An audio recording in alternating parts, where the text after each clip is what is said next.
Hello, hello, and welcome. I'm Nick, and welcome to another Backlog stream, the stream where I arrange all my installed but unplayed Steam games by release order and just dig down to the bottom and see what we get.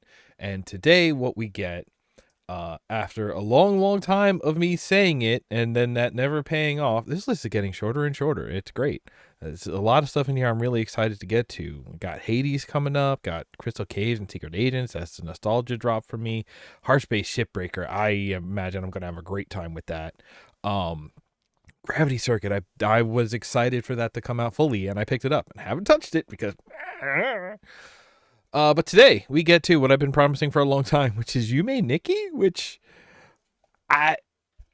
it's a video game. Okay. Here's all I know about Yume Nikki. I played Ib once.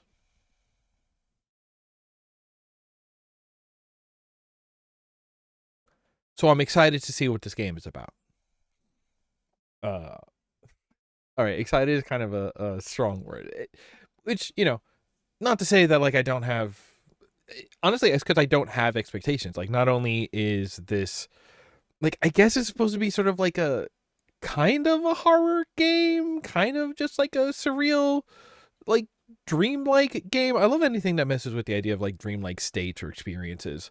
But like, not only do I not really have an expectation for this game, but I don't really have an expectation for this sort of genre I understand this game to be. And I mean that both sort of like game categorically as well as theme categorically,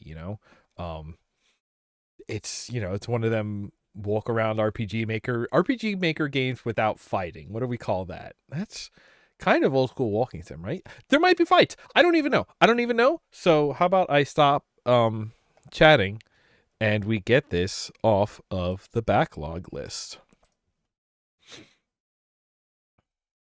And it is going, and boom. And oh goodness, this is gonna be uh-oh.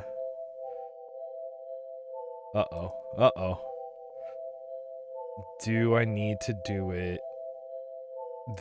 Hey.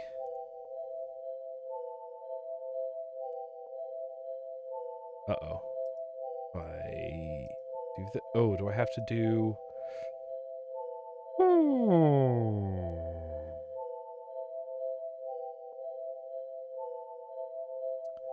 Alright, I'm guessing maybe I'm going to have to do it this way.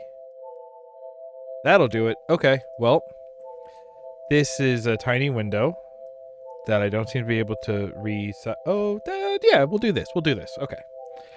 Oh, good. There's a dream diary. New game. Here we go. Bedroom. Get in bed. Dream world. Pinch your key. Number key 9.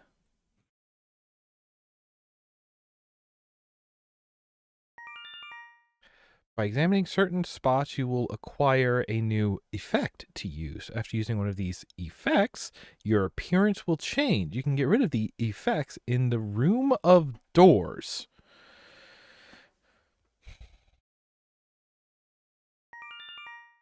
You can save the game by waking up and checking the desk in the bedroom. Oh, that's cute.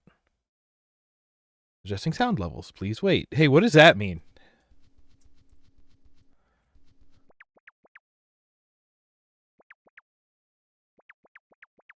Oh, I love this.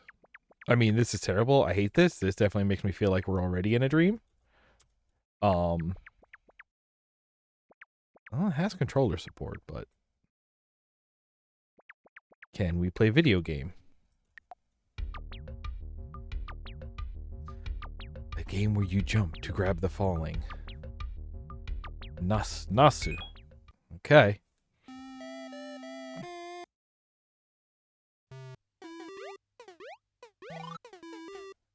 What? Eggplants? Oh! Man, alright, video games. Ready. Okay, you do have to jump. Okay.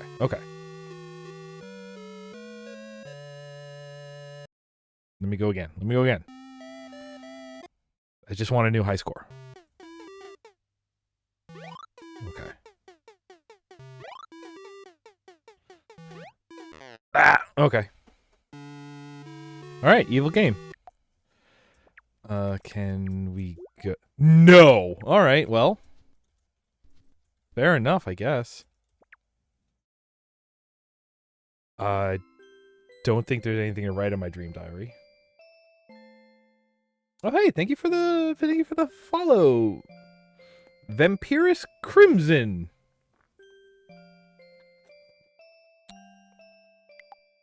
What? Oh, okay. Why is adjusting sound levels the thing?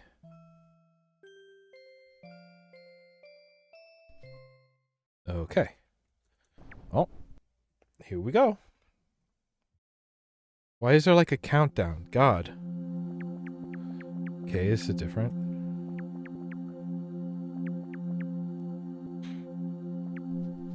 Oh, there's no video game here.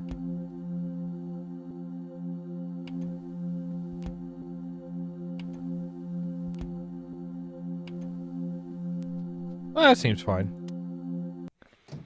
Oh. Okay.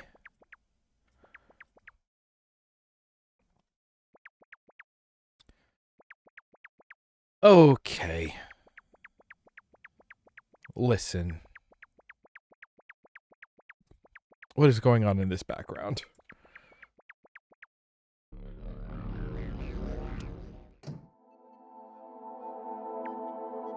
Okay. Welcome to the outdoor museum.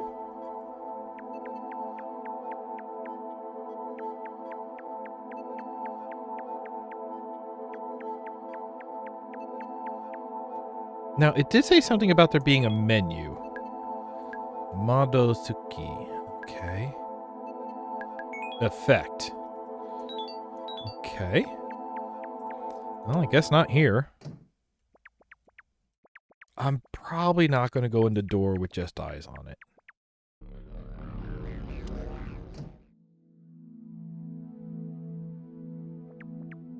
That's dark.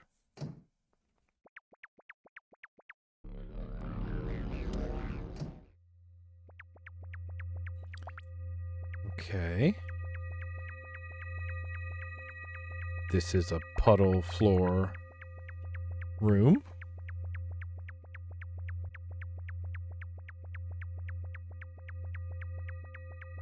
Will it loop, I guess, is my question. What's it if I hit 5? 5. I can just... Nope. Oh, that wakes you up. Okay. That's fine. Why is there like a countdown to Dream World?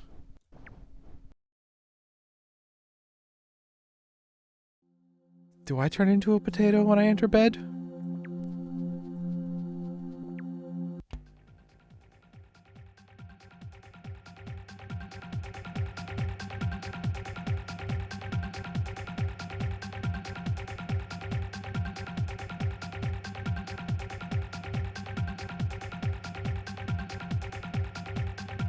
Yo, this is kind of a jam.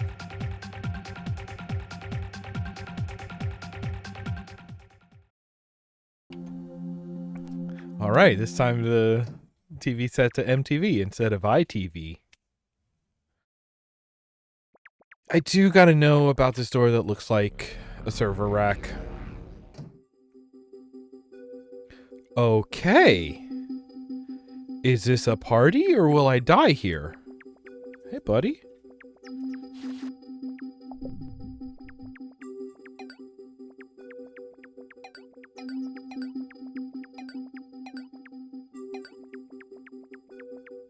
Oh, a thing.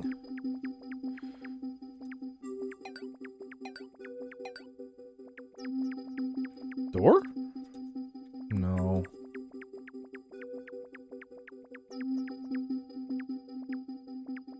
I love all these wiggly guys. They're cool, actually. Okay, there's like definitely some sort of motif going on with like a oh, I am not cultured enough to know what the phrase is, but like it reads to me like Aztec or Mayan kind of art going on.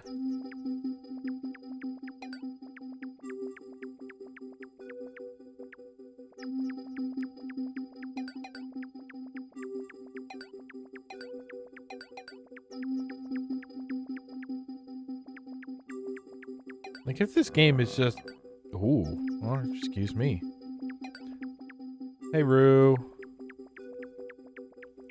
Like, in a way, if this game is just like a wide art museum, I'd kind of appreciate that.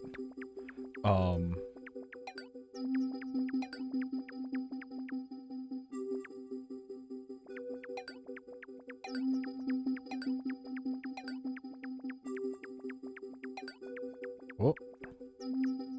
Stand amongst the things. Yeah, so far it's got a style. This man was born with an elevator instead of a spine.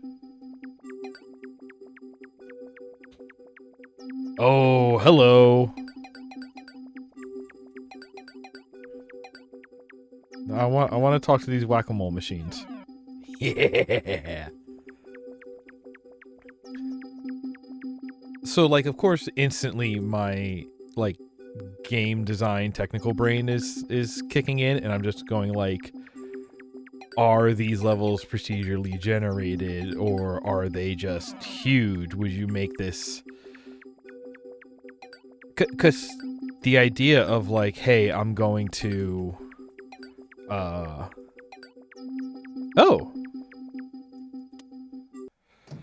Like, do they wrap around? Are they just huge? Is there...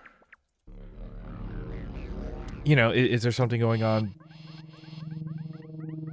behind the scenes? Alright.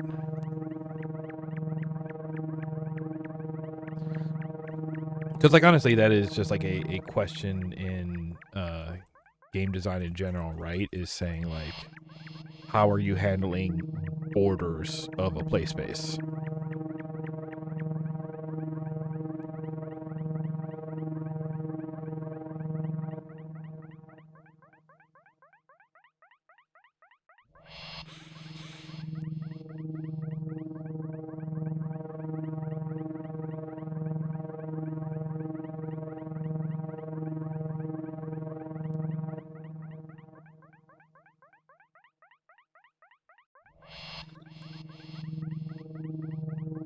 I'm assuming I gotta get them.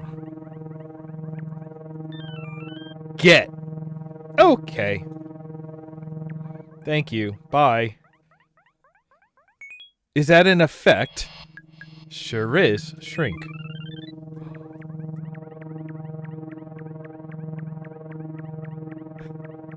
Alright, good game. GG, everybody.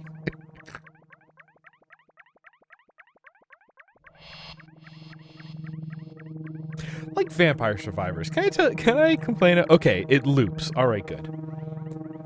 Because there's something about Vampire Survivors and how it treats its world in that, like, the backgrounds are tiling. And they go on forever. They loop. But there are, like, specific positions where things exist. So it's not a perfect loop. Like, I don't know, that's one of those things that the game does where, like, when you get the compass that, like, points you at stuff in the world, like, that is, like, a small, like, yes, these things have always been here, but it felt like the world just looped, and the chances of just running into them randomly was super low. I guess not impossible, but super unlikely. I'm waiting for one of these doors to change.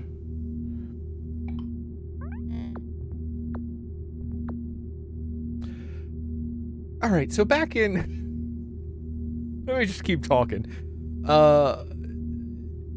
Anybody here play Jill of the Jungle? And you remember how it had, like, a soundboard mode on the main menu because they were showing off their, like, sound blaster technology, and they were just like, yeah, we'll just let you play all the sounds. First of all, yes, I have turned them all into ringtones, and I love the bird flap noise as a text tone. But That's what this room sounds like.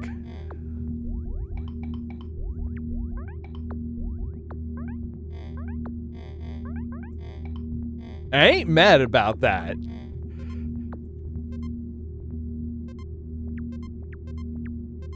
I just wasn't expecting something that would be so evocative of such a specific thing.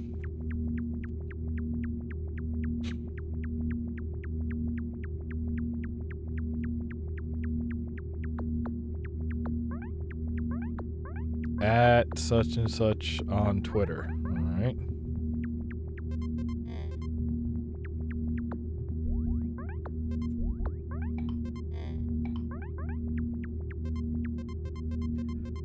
I mean, there is something about like dream worlds that is kind of art museum-y, right? Like,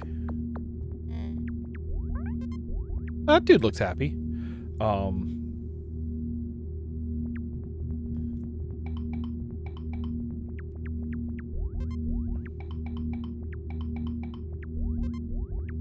Because it is so hard to capture what a dream is, right? Because dreams are about impossible spaces. In a lot of ways, dreams are about like the smoothest, inconsistent cuts you've ever seen in a movie, you know? It's like, of course there's no butter left. It's a car, you know? Now, excuse me, I gotta go replace it with a minivan. And then suddenly it's about buying a car when you were just at the dinner table. Like, that is dream stuff. It's like this...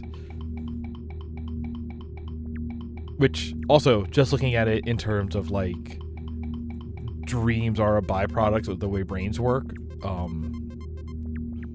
Which is why I am sort of a very dream interpretive type of person. But like never, you know, it's never into literal, and it's always like adjacent to like what you're actually thinking about, but there are ways that things connect. It is always like, oh, because such and such has been on your mind in your brain, that is sort of adjacent to this other concept. And so the fact that you are exercising the one means that the other one is going to sort of flicker on when you're dreaming, and your brain is doing all of its, you know, subconscious processing and brain waves and all of that. So like they are affected by your day-to-day life. And hello, that's a thing. That's Evelator.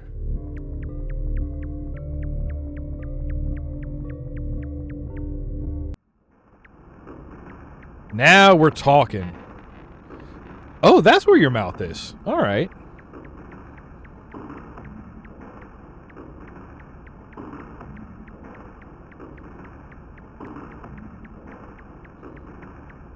Like a lot of times, trying to go back to what my thoughts were, right?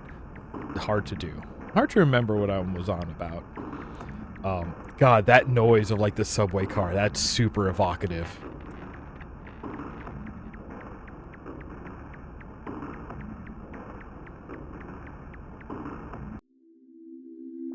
Hello.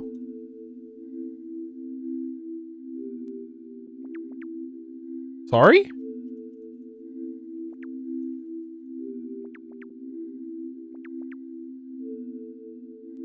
Well, that's odd.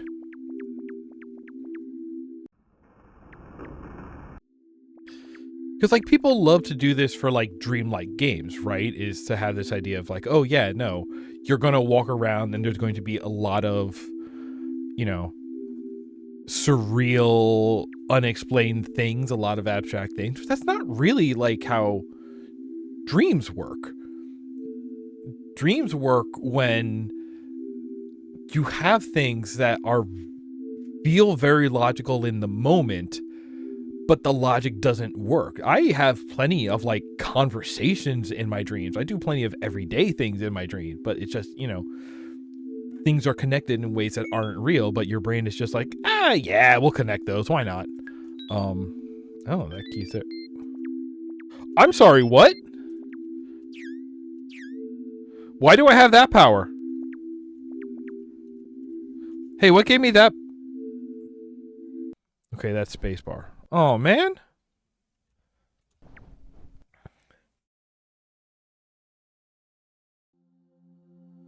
Yeah. Exactly, that kind of thing. But, like, when... And like, that's cool. But then, like, to me... I feel like I see so many sort of, you know, interpretations of dreams in like a game or in like a movie or something where it is not that. It is very like, oh, this is weird and hard to interpret, but not in the... It does not have the structure of a dream, right? It just has sort of like the same... You would describe it in the same way, but by missing the feelings. Okay, are these doors changing or what? Hey, do I... Okay, that's a sit.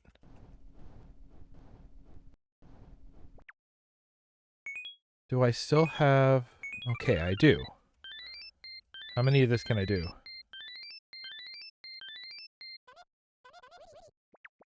Okay.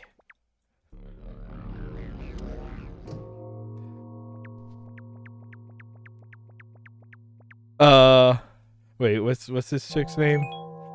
Madosuki. Madosuki counts as a small gang for the purposes of calculating combat. I think a guy's sick.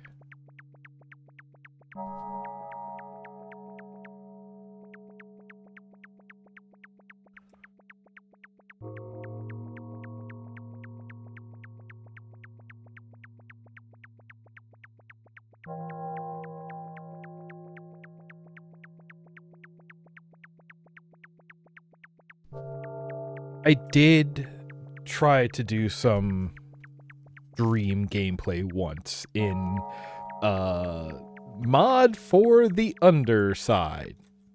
Not Undertale. That game didn't exist yet. And I tried to like very much do that, right? Like it was like spaces where like doorways would be like a sign that says, hey, this way to get into the such and such, and then you go through the doorway and it's very clearly not that, but it's just like, yeah, this is where these two things connect. That's fine. I would like introduce some plot points that then we move on from and never get addressed. I would like...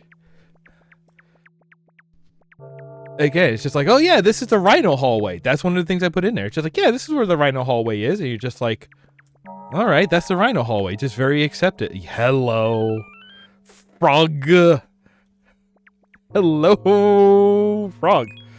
Can I go directly to frog? Oh, I don't like it.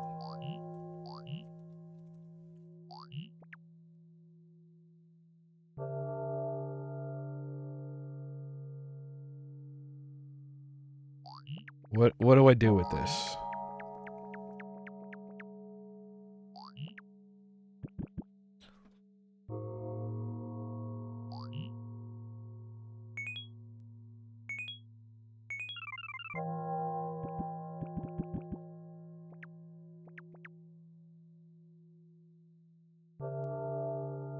Okay.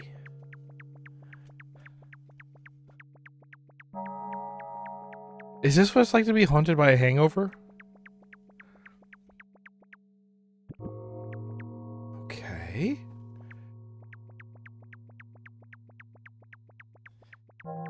Do I want to make y'all meet?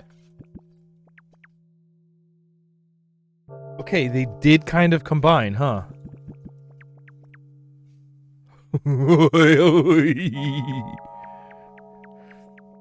Collect them all. It's like a Pokemon Snap. You take there.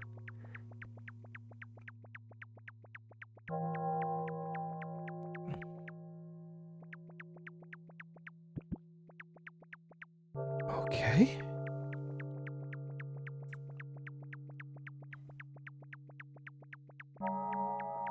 Well, I got frog.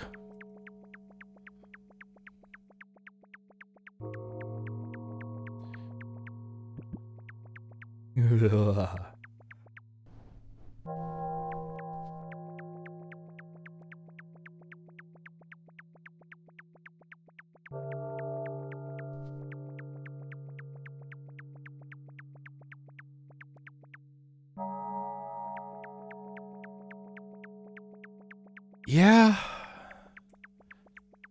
Cats rule, ghosts rule. Yeah.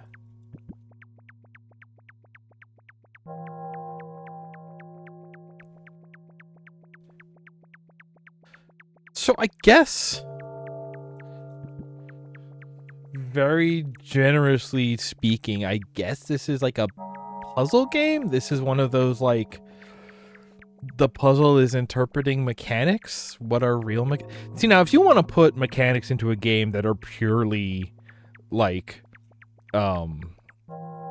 decorative or incidental or not really representing or for anything, I love that. If you want to just let things happen, but like, there are games like that, right? Like, yeah. What was that one? Nog, like GNOG, or oh, the one that looked like a storybook, and you're playing as, it's either a dust mite or a sea urchin. Chuchetic. You know, the sort of like adventure game style where you get a screen full of little toys to click on. Chuchel, thank you. Yes. My favorite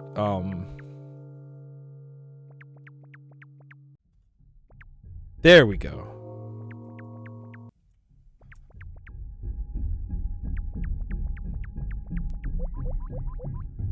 Huh.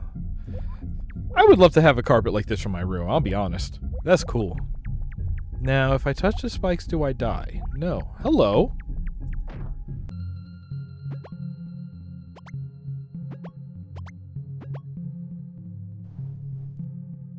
Okay. I go to Dream Jail. Okay.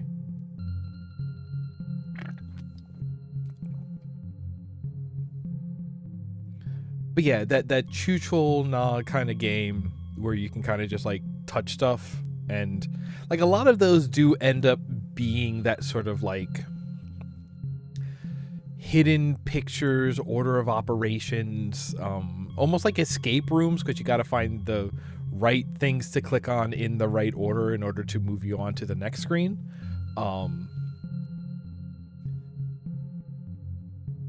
So they're kind of like the escape room games, but also you want to talk about just a screen full of stuff that you click on to get stimulus. That's like the putt games. That's like Pajama Sam and Zoombinis, you know? Just click on things and funny noise happen. Funny visual happen. There's something very, that is a like structure genre of games that I think is very like childishly perceived in general. It is okay. Well, luckily, to get out of here, I can do this. I got frog power, so I should definitely save now.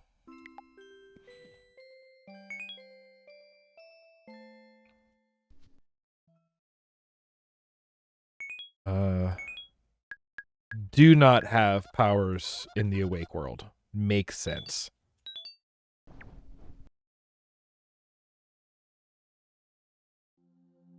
Why is there a countdown? Frog porch. The animation on that hop is like almost a little too smooth.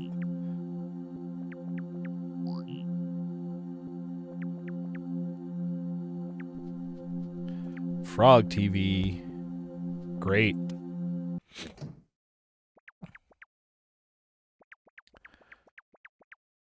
I could go back to the forest and try to find that.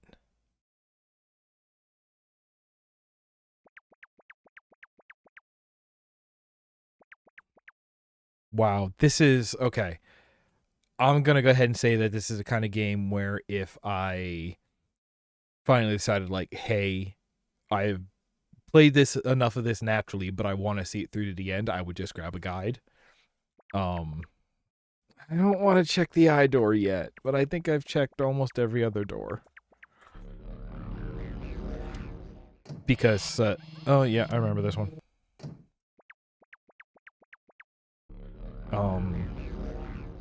That's kind of what I did with Zelda 1. It's like, yeah, there's a lot of things you can do in a lot of things you can figure out naturally in Zelda 1, but like some of it really is just like trial and error and probably draw your own maps. And I'm like, that seems like busy work. Can I just get a map? Can I skip to the part where I have mapped all of this already?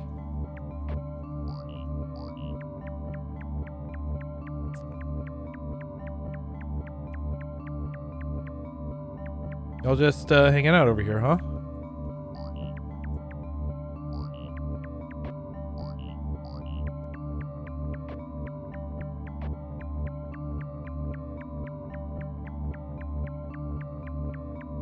Okay, now whatever I was just saying about like puzzle room games, I do like escape room puzzle room games. I do like them. Yeah, I guess, you know, the more adult version of those style of games are the ones where there's just not like rando stimulus for clicking on wrong things. You know, clicking on wrong things still rewards you with something. You just get like a nothing, or you get like a negative response being like, no, that door is still locked. And that's all the kinds of interaction you get.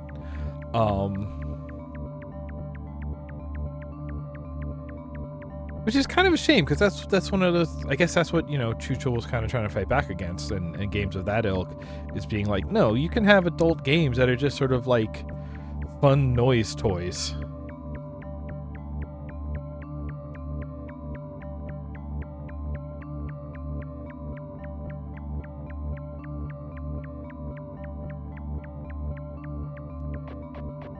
Here we go.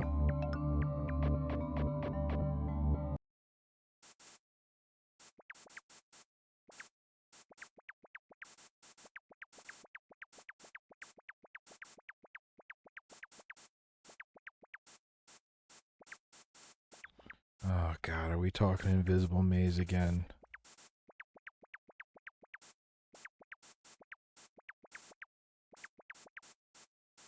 Evil.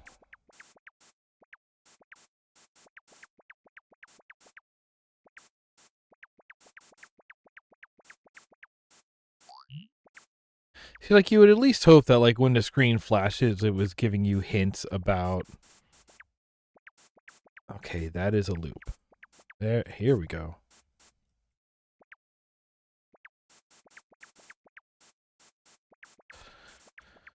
Oh, boy. This is a loop.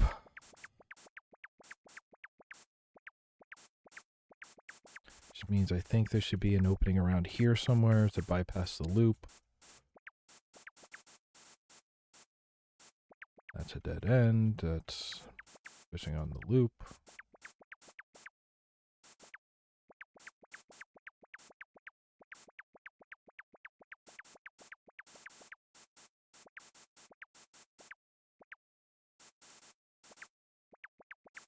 Okay. Okay, so that's going to be another loop up there.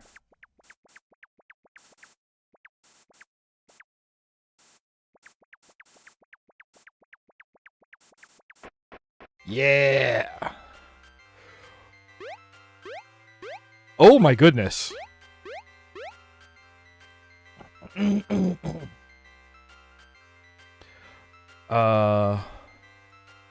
I cannot get to the menu here. Hang on.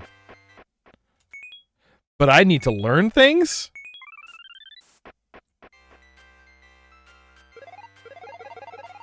Yeah!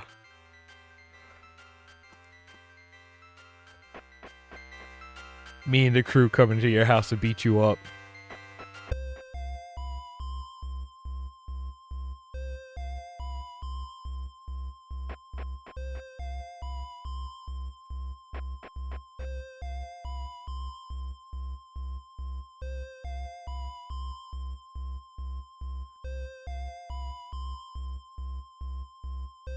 That's the thing I realized about these backlog streams is so far I only have like my Steam backlog cataloged like this in such a parsable and check offable way.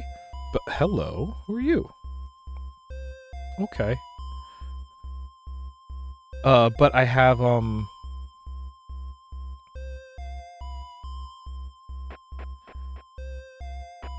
like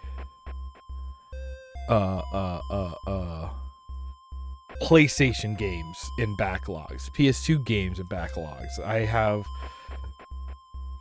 backlogs on platforms not cataloged through Steam,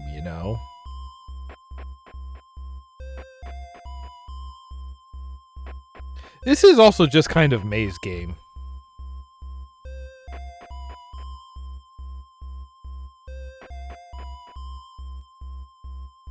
And is this going to put us on that other screen that we saw? Nope.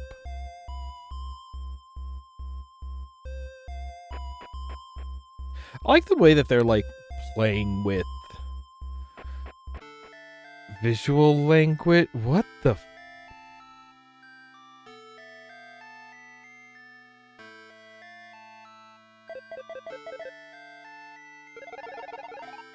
Okay. Do I get bomb effect in this game anywhere?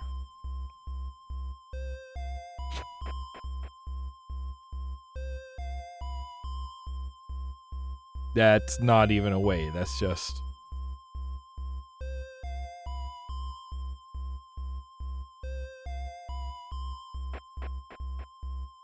Oh, wait, hang on. Was that like a push block section, maybe?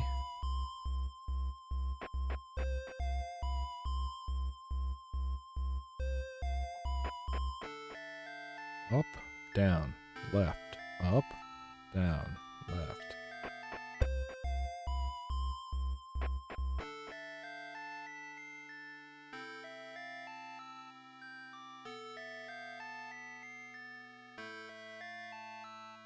Nope. I seem to just have no ability over there.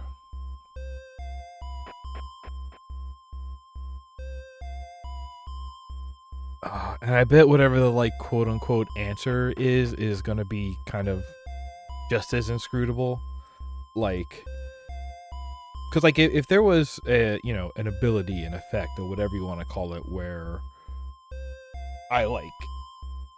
we took on the sort of like matching sprite style, that would kind of telltale like, oh yeah, remember, go back to this section. But oh, hello. Are you a slime? Are you stuck in the floor? All right. Well, he's not stuck.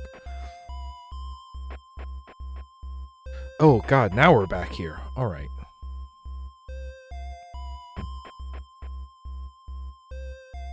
Oh, is this going to take us back to the surface elsewhere?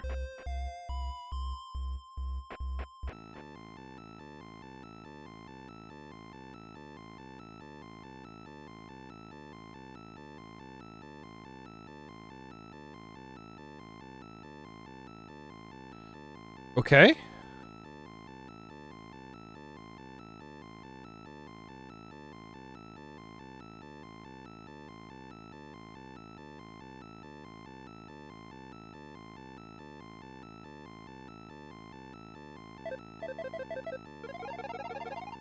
Okay. Do I need to be one to interact with some things? Have I been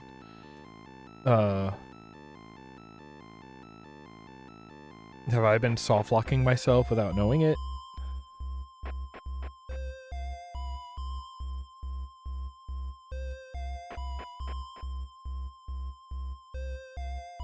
Like in this really weird way where like there's so much here, but also there's not. Yeah, but I can't get to like the menu. There's a different menu that you cannot get to with the key that I've been using for the other menus. Wow, even the tutorial is different.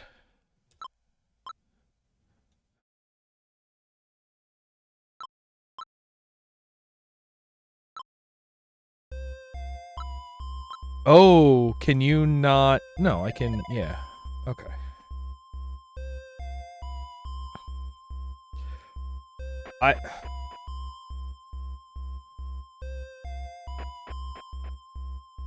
Yeah, like so far there has like that has kind of been the like mechanic so far is you wander around until you find the one thing that you can interact with, and there are lots and lots and lots of, red herrings. Like here, maybe it's actually this tree over here. No, they've all been pretty obviously different so far. Like the frog,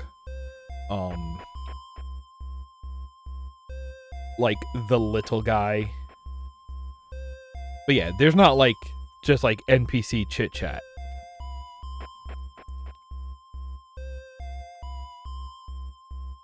Which again, I feel like is very undreamly. In a dream, everyone would talk to you and they would just be talking about something completely you have not heard of before. Okay. Now, this seems like a guy. Oni form.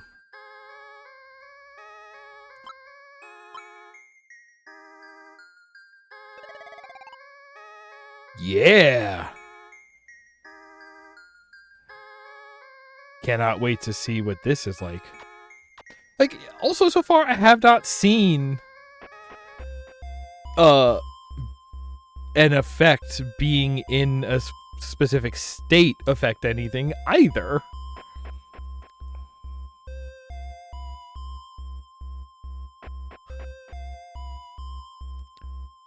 Like, there's a part of me that would almost not be surprised if this game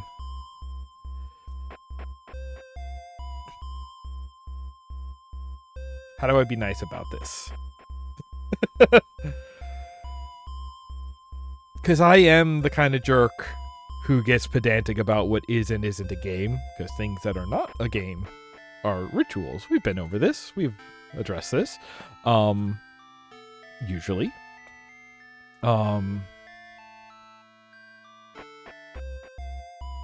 And like if it turned out that this game was just go around, wander around these mazes of weird places and find some things that let you change states and become weird things, and that was all there was to it, there was no function or purpose to all that in the end except to, have the experience of wander, I could believe that. I feel like I could completely believe that out of this game.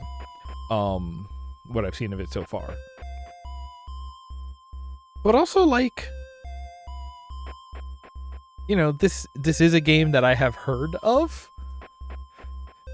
I feel like the games like that, the games that are just kind of, lights and sounds toys, they don't gain the kind of, like, lasting popularity or cultural osmosis spread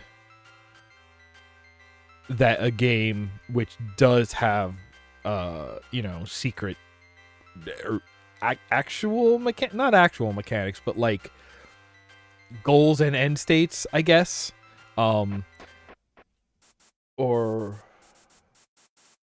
yeah, it's oh, she looked good in a normal sprite. Okay, I'm not dealing with this maze again. Let's just get out of here. Let's save being that. So like the part where I have like heard of this game and I feel like it has a lot of cultural cred is the part that makes me think, oh, this game probably does have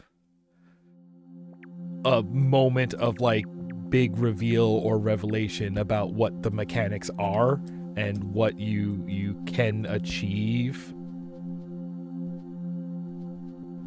What if I just sit here and watch TV?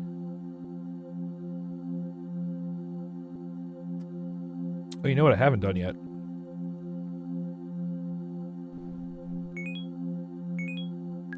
Well, there's only a special button to do. Make you yell. Okay.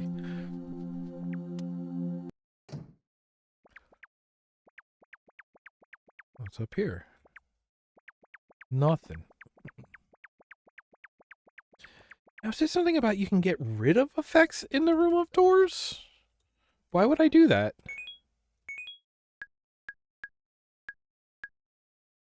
Reconstitute as an Oni. Okay, that's a weird way of putting it.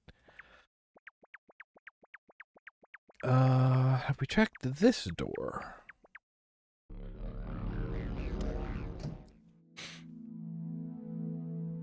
This is the one that is very dark.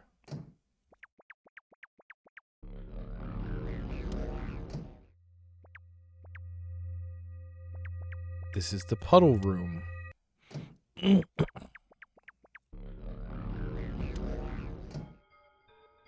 Oh, hello. This is my kind of world. Welcome to the city. The abstract city.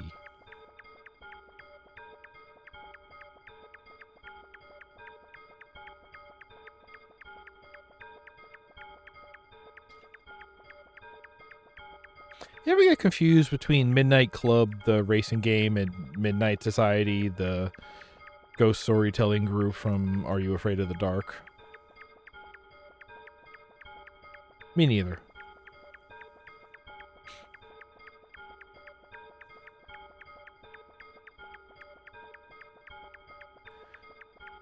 Okay. Oh.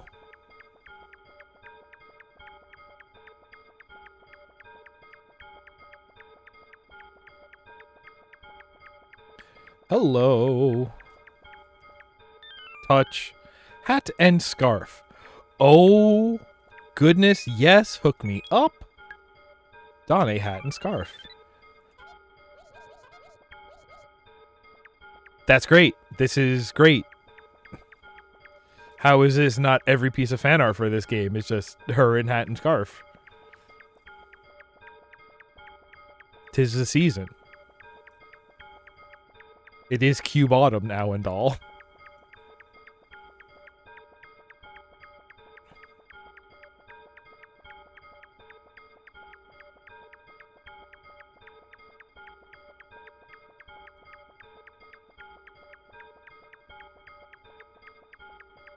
Okay.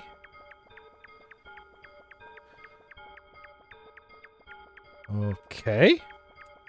Why is this one low? Have I just wandered into a John Boy's stats video? Am I gonna run into the logo for the Atlanta Falcons or something?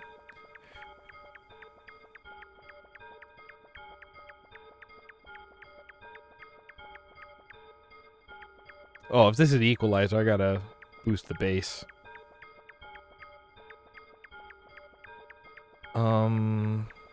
Wait, I was over here already. I seem to recall this. Man, there is like one of those little kid games I remember playing that was like some sort of treehouse playhouse club, and one of the games activities, whatever, was you shrink down and hang out inside of a synthesizer keyboard and just, you know,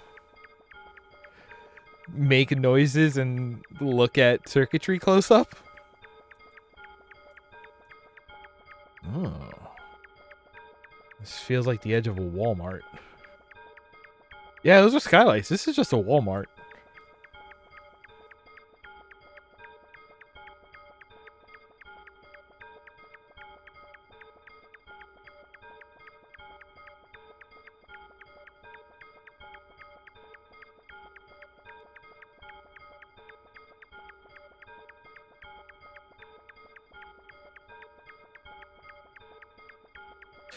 Like, there's also a vibe here that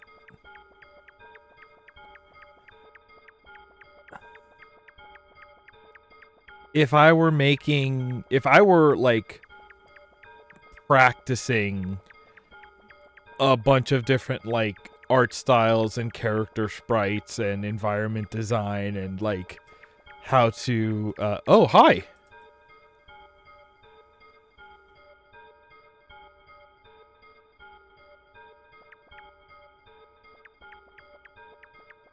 Yeah, big same. All right. And like practice working with like walkable pathways and tiles and stuff. Like this is the kind of game I feel like I would end up making if I made enough different things and I was like, all right, how do I justify them all being together? It's about walking around in dreams. All right, and then there you go, game. I'm not saying I think that's what's happening here. I'm just saying I think that is how I would wind up creating a game that looked and felt kind of like what I'm seeing so far. I'm just gonna go this way. Just vault into the dark.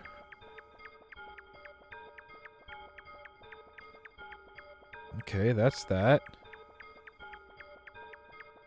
Wall. Like I'm also like waiting for there to be an Escher level where it's just like, oh yeah, flat bridge, and now you're on top of this big tall thing, and there are impossible perspectives and angles, but you can walk along them. Oh god, what was that PSP game with that idea? Echo Chrome? Was it a Vita game? Alright, I got a hat and scarf. I met a friend. Let's... Okay, we know that was a forest. I have not been in the HAL 9000 door.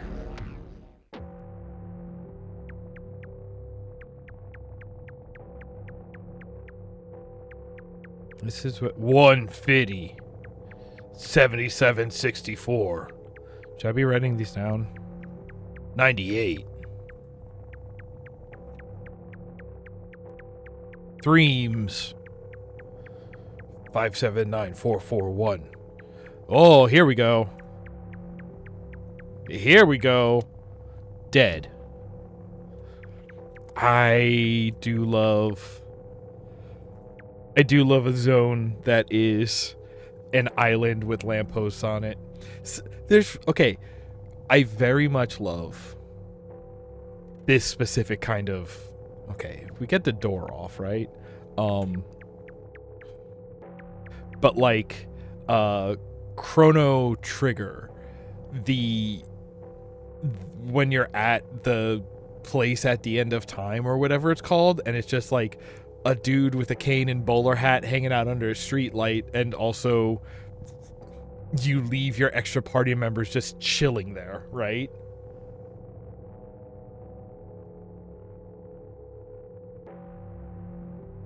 Oh, yeah, then hang out here. I love to... Many a stream have I spent more time discussing the game than actually playing it. Like, it's like I was saying before. If I wanted to play this game, I can already tell this is the kind of game that I would just go grab a guide for, because it is about, you know, figuring out maps and figuring out interactions, and I don't enjoy the adventure game style of every time you find a thing, rub it against every other thing in the world. I'm just not a fan of that. That feels like busy work, so I get a guide to, you know, skip the busy work. But looking at this as like an interpretation of dreamlike, as an interpretation of like, how is this in conversation with other games of its style, with games as a whole, with, you know, sort of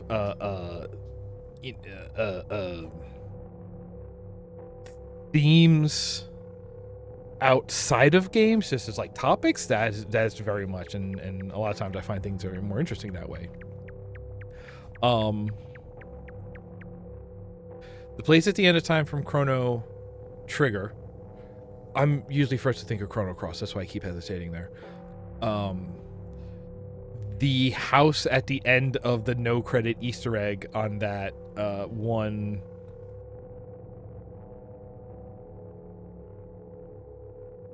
It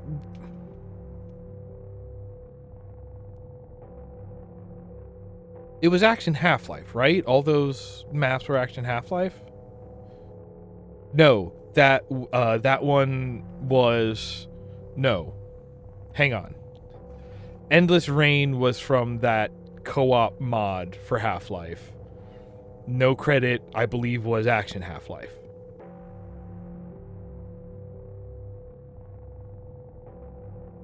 And no credit is the one that has the house at the end, I believe. But like anything where there is like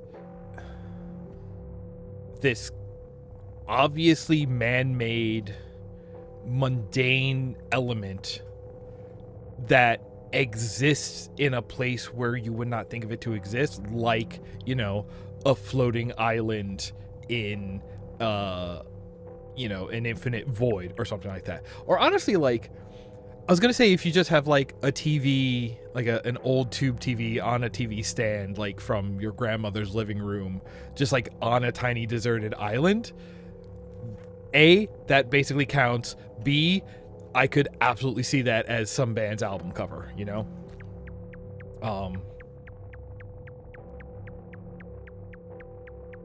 Okay. More lights.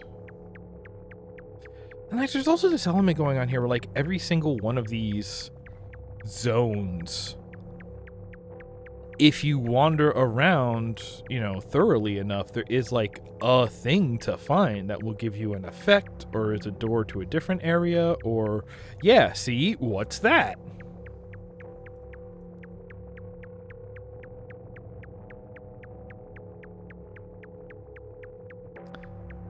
Yep, okay. And are we just going to walk through, or is that going to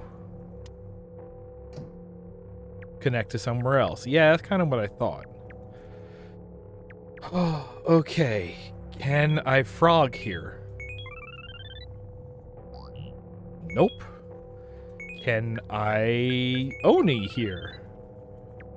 Nope. Can I small here? That's a really fun animation.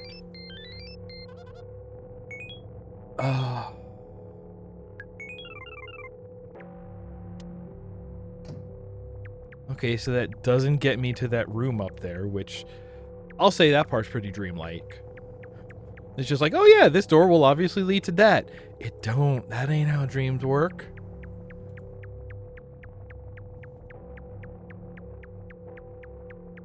Can I, like, back into it somehow? Is there a door on this side? Is that... Why? Also, why does that look a little bit like some sort of broken sprite, the way it loops?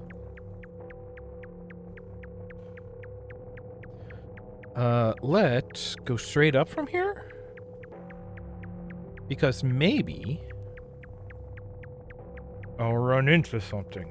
That's...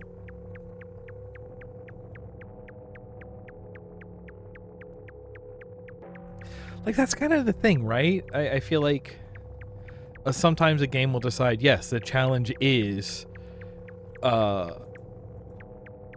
eventually wandering into a thing. The thing, a thing, something like that, you know?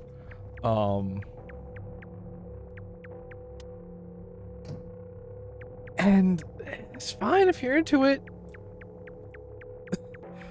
I can't really say anything bad about it. I generally don't enjoy... I don't enjoy that kind of game. I don't really have anything against it, but it's just like... It's also kind of funny because, like... And I was thinking about this... Oh, this is a different building. Okay. No, this is the same building. I was thinking about this the other day where, like...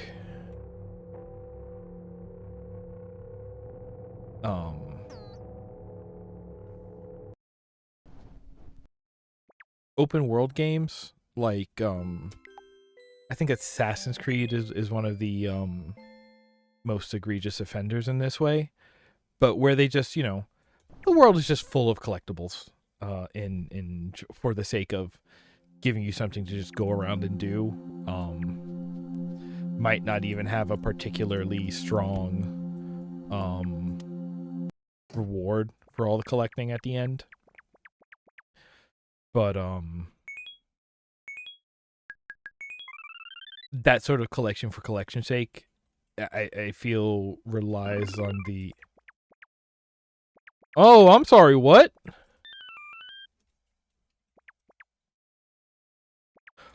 Oh! That's what they mean by you can get rid of them here. I can't get rid of this by hitting 5. Can't get rid of that one. But, like, if I go to Oni and I hit 5, I leave Oni egg. And now I can always get... Sorry, that's devil? That's different? No, that's Oni. Listen, you put a lot of text in the game, and it's hard to keep it all straight. And unified. Interesting. Why would I do that?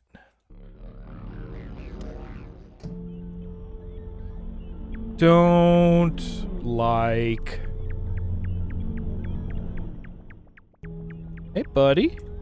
Need a hand? Ha ha ha ha ha.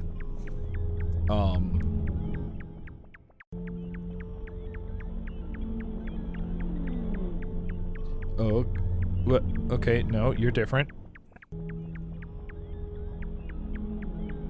Now we're talking. Now we're getting upset. No, that's part of the background. Like, I'll say this game definitely has a lot of discrete choices. None of this feels like they just did stuff for the sake of doing stuff. It feels like they are doing stuff for a specific reason, and then also specifically choosing not to tell you freaking anything. It's a little inconsistency. It's not hard to understand what they're going for. That one's different. Eye palm. Hate that. But I guess I gotta find out. Warp into an eye palm. Warp.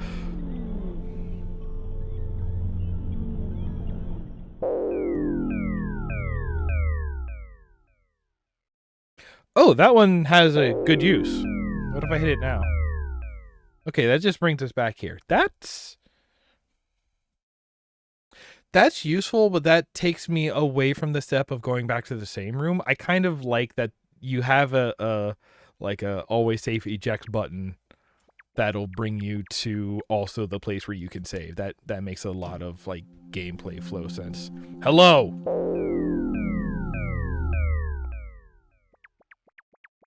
Why this? Why this though? Oh, I kind of want to see what this looks like in the 8-bit section.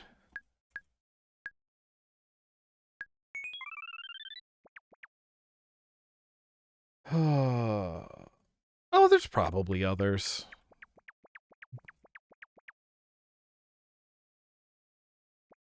Do I go back to the eye room?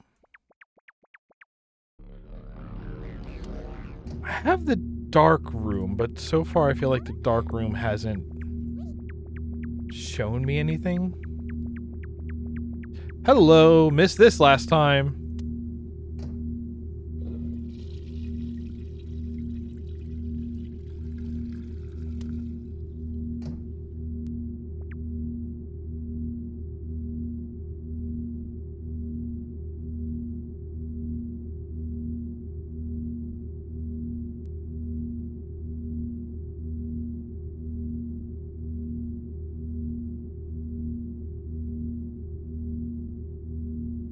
I'm pretty sure fan translations would usually translate Oni to demon, because I think that is sort of the more generally accepted understanding of the translation. Oh, hey, right, the @ symbol.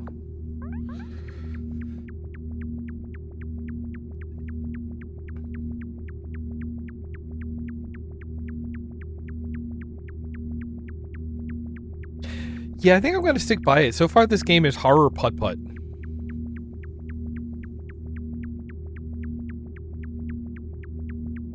Putt-putt goes to the Dream Door Demon room. And then saves the fireworks factory or whatever. That's a hand. Hey, wait, that's a hand. This isn't going to do what I think it's going to do.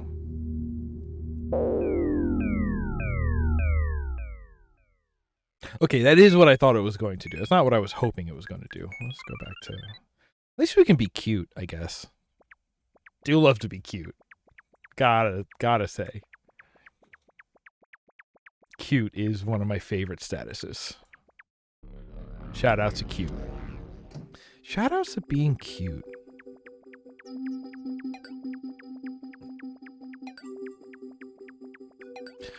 It's like I'm also not sure like what to expect from having effects on me. Like, at some point, am I going to, you know, if I'm in a certain state, is that going to change certain like things that I can certain things that I can interact with? Certain things will like appear if I'm in the right state around them, you know, like.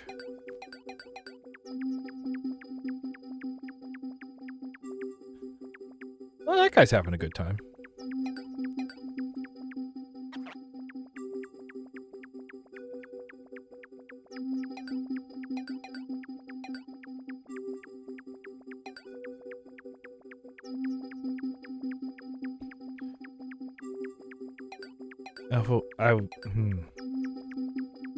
I still get the like dance club art gallery vibe from this zone, but the music doesn't fit that vibe, you know? And you would think for a dance club, music is pretty pivotal.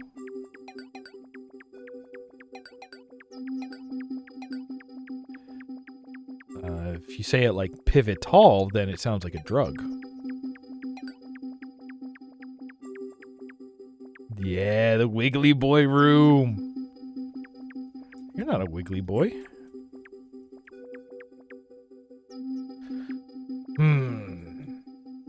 I don't have any Wiggly Boy powers yet.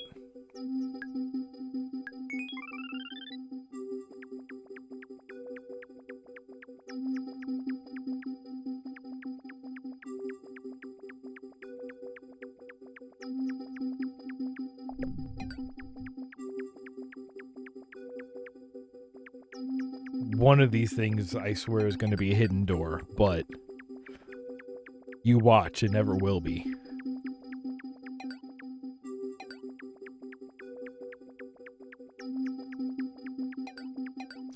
That's a ladle. Wait, this is not where we came in, is it? No, this isn't. Hold up, where is this?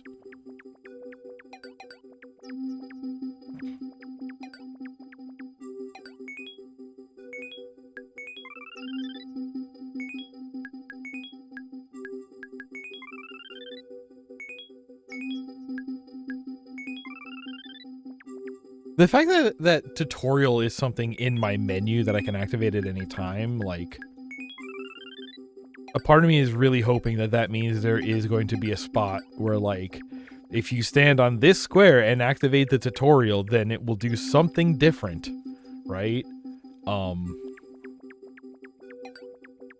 Because I love when games do that. They, like, require, like, pieces of menu or pieces of game that are... That's a door. Here we go. Like, pieces of game that are traditionally understood to, like, be a part of the sort of intangible structure of a game end up then being physical structure as well. My two best examples of this are in Undertale, when Asgore frickin' kills the mercy button. Just like straight up interacts it. No, thank you. You're spam. How do I do this? I say you, and I say get out of here. Done.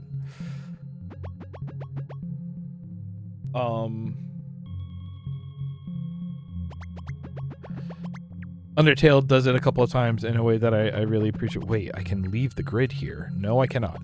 Or Kuroshi is the other one. Because there is a hello. Okay, that's weird.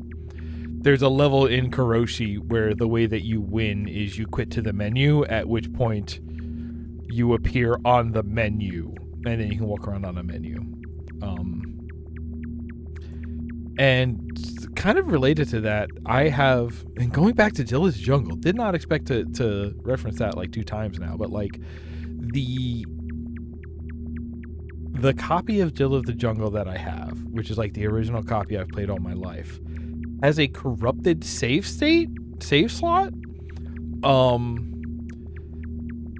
And what this does is it causes her to spawn on a level, but the level that she spawns on is the main menu screen. Apparently it is built as though it is a level, and it just sort of displays it. Like, for each page of the main menu, tree, it is a different piece of the level that is displayed.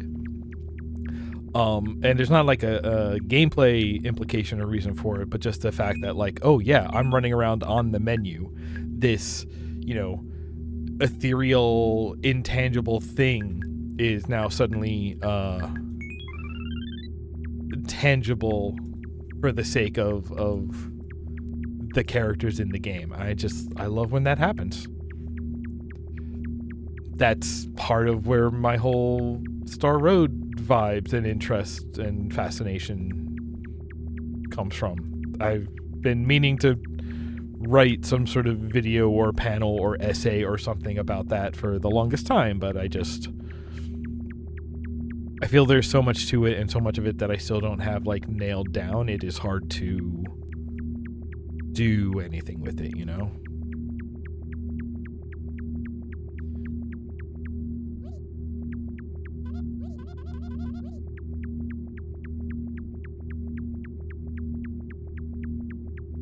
Hey, how do you like wandering around red? Right.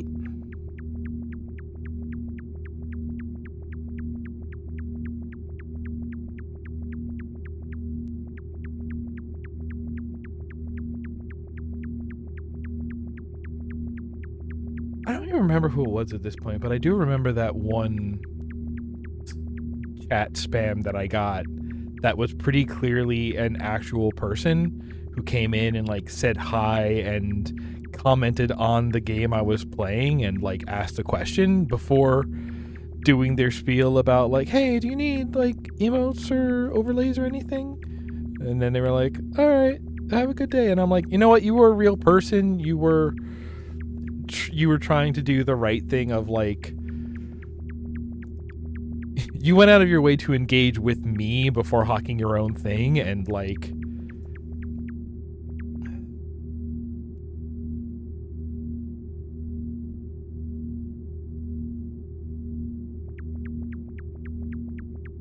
listen here, you little shit.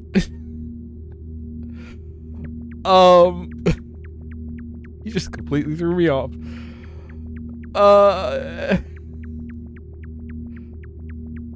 I mean, it like, listen, some people set up bots, some people are out here on the hustle, like trying to do the thing and like actually understanding like what people appreciate and what's not going to bother people. And so like someone like that who comes in and tries to like be a viewer first before, engaging the grind mindset, like, I'll let them live. They're fine. They're trying. That's a they're living their life honorably, I guess. Also, what up, Spooky? Welcome.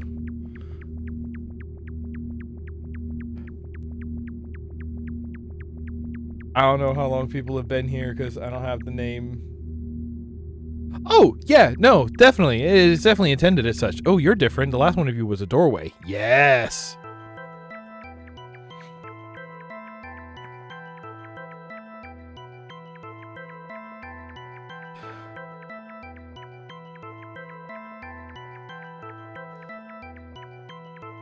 Listen, I don't hurt people. But sometimes people get hurt,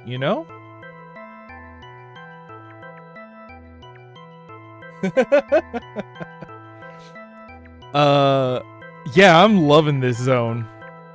Give me a checkerboard and light posts, lampposts, and a void. I'm about this. The only thing that could make this better is being extra cute.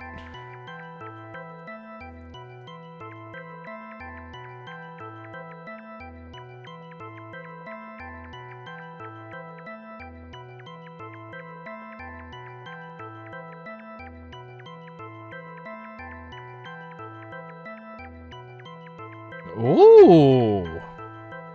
Yeah, see, this is exactly what I'm talking about. This is an empty, featureless void. Everything is abstract, and yet we have a lamppost, a tree, and a cupboard.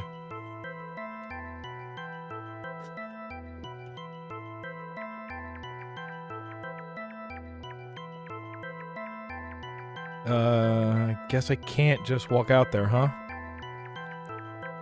Does this zone on the side exist for the reason of there's secretly a passageway over here? No, it is just to cordon off a zone to have a lake with an island in it. Okay. Oh, that's bad. That's one of them jail ladies.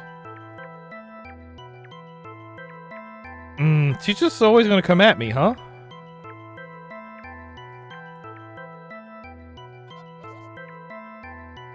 But I don't want to go to the prison.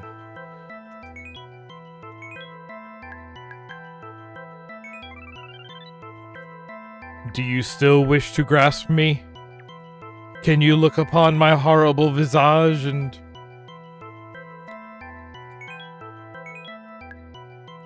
What if I was small? Can't catch me when I'm small. Ah, caught. Oh! Hey, this is a different jail. Ooh, I love this jail. Hey, I love this jail? Thing you don't normally hear. What?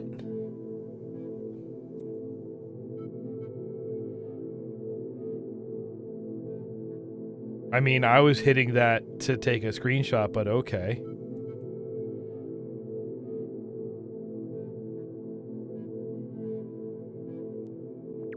I guess it's time to wake up! I could have, yeah, that's the thing, right? I could have hand-palmed out of that, but why when I could also go and save? I don't think I...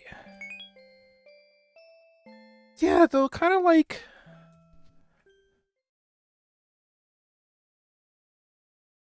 Gaining effects is kind of the only progress we've been making? Right?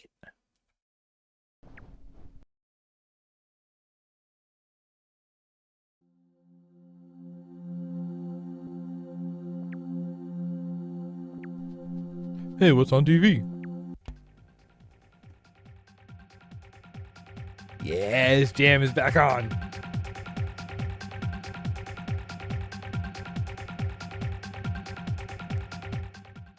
Just sometimes you get that.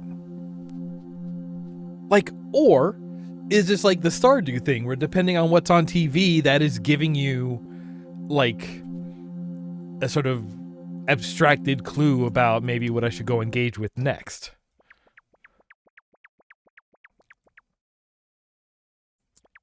I want to go back to the rainy room? Is that this one? No, this is the room that's just dark. Wait.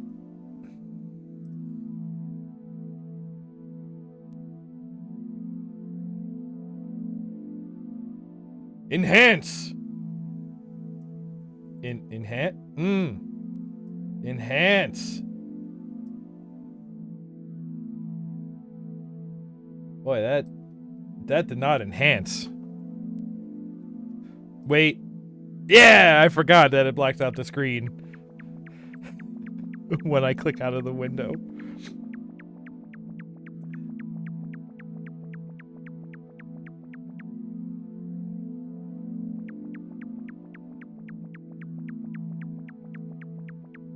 Oh, hey, friend. What's up? Yeah, like... it is upsetting that I get way more people, you know, on that hustle than people actually coming to like hang out and watch a stream. But I don't know, maybe I have that a little bit less because I also make it pretty obvious that like, oh, this is gonna look bad when we go back. Oh, let's stay in the dark. I usually have like the quick shutdown of just like, oh no, I'm an artist. Everything you see on my stream I've made myself. Or if I didn't, it's because I found it and liked it and there's credit below. Like, yeah, everything we're looking at on this screen, yeah, the only things I didn't make on the current screen are the bubbles. I might not actually have those credited properly. I should do something about that.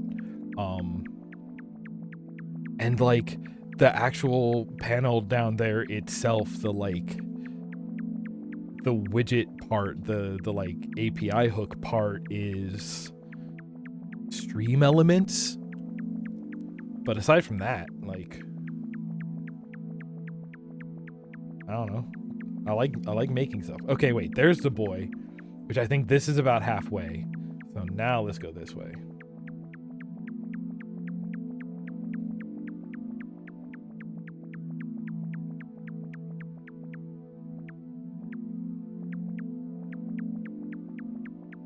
Hello.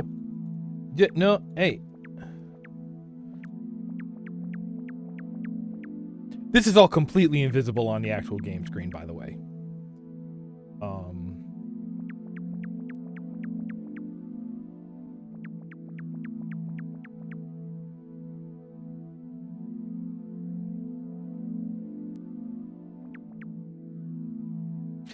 Yeah, it's...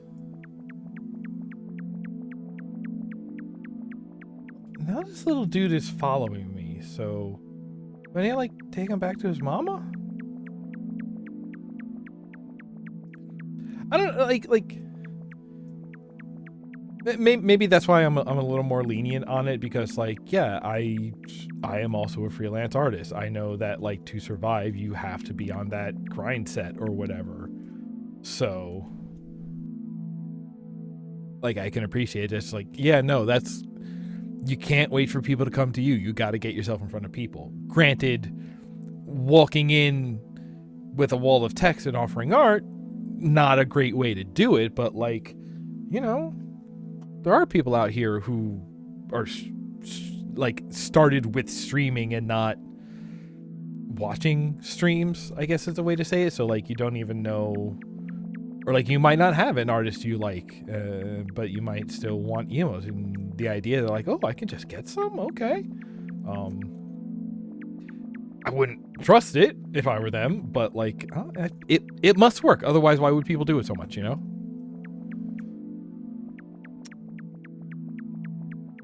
Okay, now that I have this ghosty, will he follow me through the door?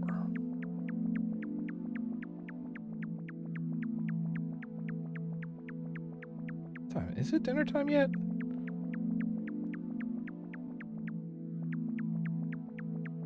I'm nowhere near a door, huh?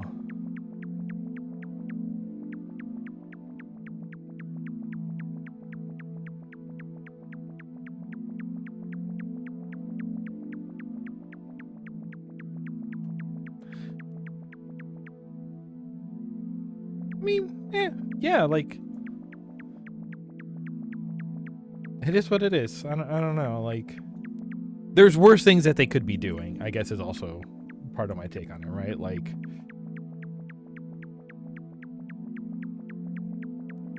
someone leaving when they fail to sell is better than someone, you know, getting pushy or defensive or aggro when, you know, you say no thanks. I would rather somebody just disappear than throw a fit. Which, listen, that does not say much about my mindset, that like I am, makes me feel very like,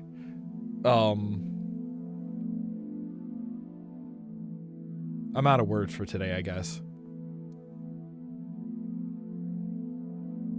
Not like low standards, but like very achievable goals. I have low aspirations. That's the word. Like, I just don't want to get yelled at. So if you don't start yelling or using slurs or whatever, I'm pretty happy with how the encounter went. Yeah, that's true. Oh yeah, no NFTs. Oh, the little ghosty didn't follow me. All right, I have no idea what to do now. Let's get rid of that. Hello. So this one is the rainy room? This one's the rainy room. The very subtle reflections. Ooh, more lamppost. Ooh, I can... Interesting.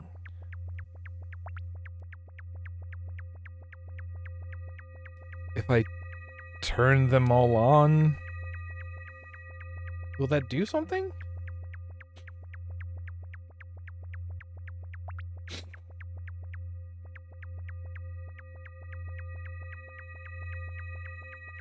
Yeah, that's also true. I mean, like... Also, like, any... I know it's me. I don't know if it's fair. It's just Micah. But, like, anyone who promotes... It feels like it might be a scam or something. But I'm also, like... I know I am the kind, as a creative, that, like... I don't do a lot of promotion because I spend my time doing the creative thing, you know? It's like if like I know that it, like I said, that is the grind for artists, is that you gotta get out there and promote or get in front of people, even if it just means being active on socials or whatever. But like, yeah, there's definitely, like, you know, if you want people to know you're an artist, don't ask them to commission you, show them that you make art, make new art available, and along with that, mention that maybe commissions are available, you know? Yeah, definitely. Or, like, you definitely don't want to do that and just pitch your channel, right? Like,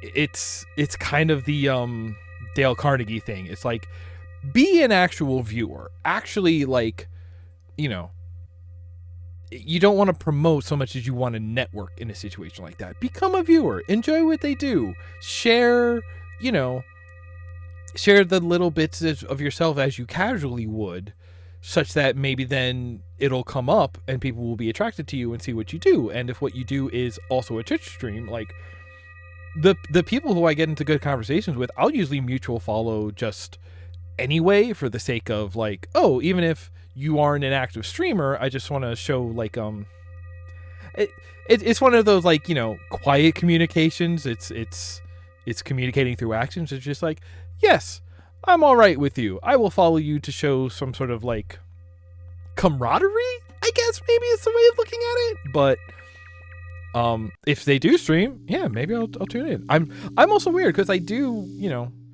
I try to be like a weekly or more streamer, but I don't actually watch a lot of streams. And a part of that is also because, like, I don't like hanging out in a chat room with a lot of people. Like, I feel like the reason why,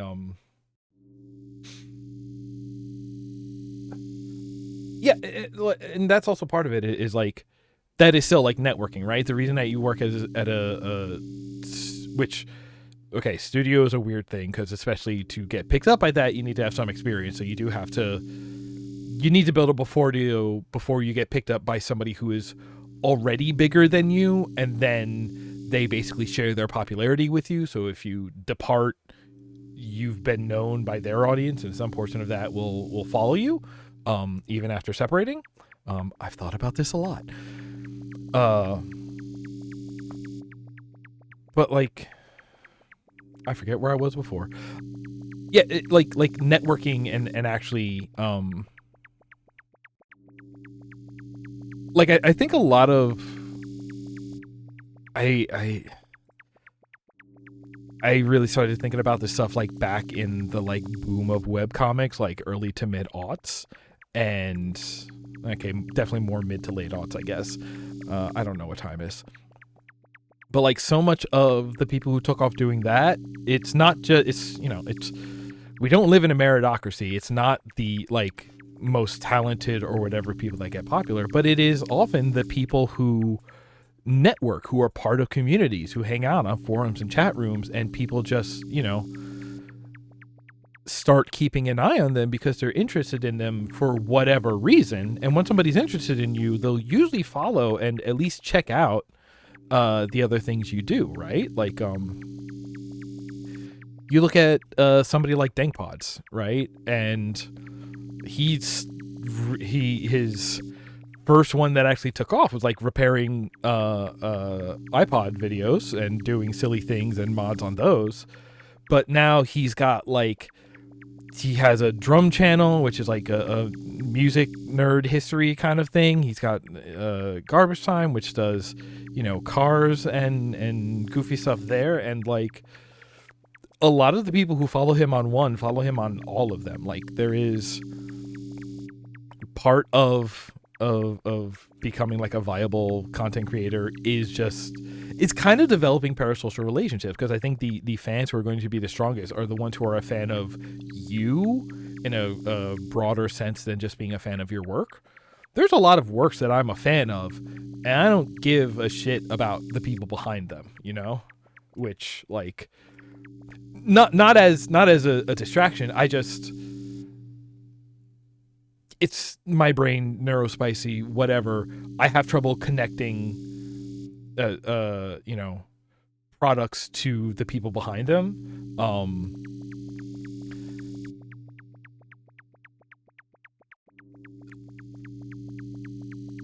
I feel like I have some caveat on that, but I don't even know what I'm thinking of. It's raining out. We should put our hat on. But yeah, like if I like a Zack Snyder movie, that's just the one I pulled. Listen, that might not even be real. But like, it doesn't make me go look up other Zack Snyder stuff. If it is like a superhero movie, I might look up other superhero movie stuff, but like, the person behind it doesn't connect me to it. But with somebody like Dankpods, like, I like that dude as that dude, and he puts a lot of himself. He is the sort of front man of his own brand. And so I like him. I like his personality. So this tree is, that's like a burned down tree is what that is. Oh, interesting. But so, the Oni can make it thunder? That's weird. Interesting. But yeah, like, I'll follow almost everything he does just because I like him. That is also, Giant Bomb. I was a big fan of Giant Bomb for a long time, but in recent couple of years, the sort of stars, the crew of that site has shifted and cycled, and honestly, just the new personalities, I'm not really like, it's not that I dislike them or anything. It's just like, I don't really care to hang out with you. There are other people I'd rather spend my time with. And like, sadly, even like the ones who left,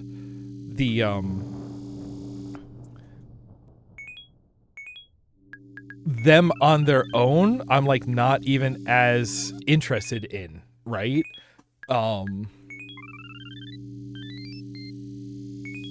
Cause what I enjoyed was how they played off of each other as a group. Like, that's like another thing too. Like, a specific cast combined can have a different vibe than any of those people together. Like Mythbusters, like, let's say, because like, Adam Savage took over Tested while we're talking about Whiskey Media properties, and like, it's basically him now, which, nope, Yahoo Anime rules, never mind, I'll keep that to myself. But like, Adam Savage by himself is way more of is more like energy and not quite the right vibe for me to enjoy. Like, it is too much for me to enjoy compared to the way they were when it was the two of them and they were bouncing off of each other, Adam and Jamie. never mind, also you bring into that mix the fact that because that was a show with a big crew, and like the editing, the whoever was sitting in the editing booth and making decisions about what to actually include to show, like producers and editors and whatever, like they were also affecting the vibe of the product. So it was like, even if it was just like the two of them working together somehow, I know neither one of them really wants that anymore, but to an effect of like by themselves in front of a camera, like similar, the MST and the way that split into riff tracks and cinematic Titanic, and now Trace and Frank are doing the Mads are back, and like they're all kind of doing the same thing, but because the specific groups are different, the group dynamics are different, and it doesn't really land for me as well. Like even within MST as like, you know, a singular run of show, the overall vibe of the show I definitely prefer when there was a certain cast, when it was Trace and I think Oni can do something here because Oni finally has an effect. When we had Trace and Frank and not and Mike was, you know, more behind the scenes, and honestly before, oh, what's that fool's name?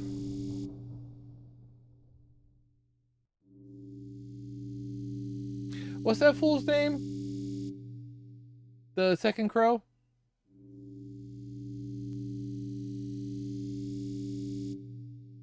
It was Crow after Trace left MST. The actor. Bill Hitchcock. Wild Bill Hitchcock. We'll get an answer to that in a minute.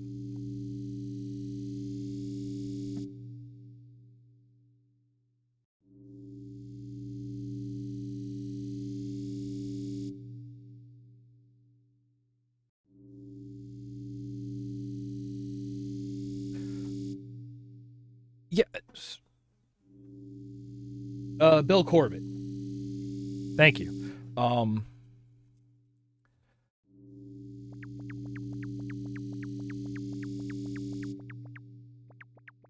So I remember, I think. All right, so the one version of this that I've sort of decided, learned, whatever, is like to be really successful, you need a hype man. Essentially, like there is something about self-promotion that is always like inherently looked down upon. So going to somebody's channel and promoting yourself is always going to hit, or it's always going to hit worse than somebody saying like, oh, hey, if you like this, here's this other person that I know. And whether it's your friend, your mom, you know, other followers that you already have, like I find that is always going to be more openly welcome to promote somebody else than to promote yourself. And so like to do all of that, like you do kind of need like start with a group of friends. If you're on a forum, if you're in a Discord, you got to get, you know, whoever's in that to help support you and help start that spread of word, because if they're the ones sort of promoting you to start with, that's going to work a bit better. Just in terms of being well received and feeling less against the etiquette, you know, etiquette being magic anyway, in the sense of it's real, but it's not.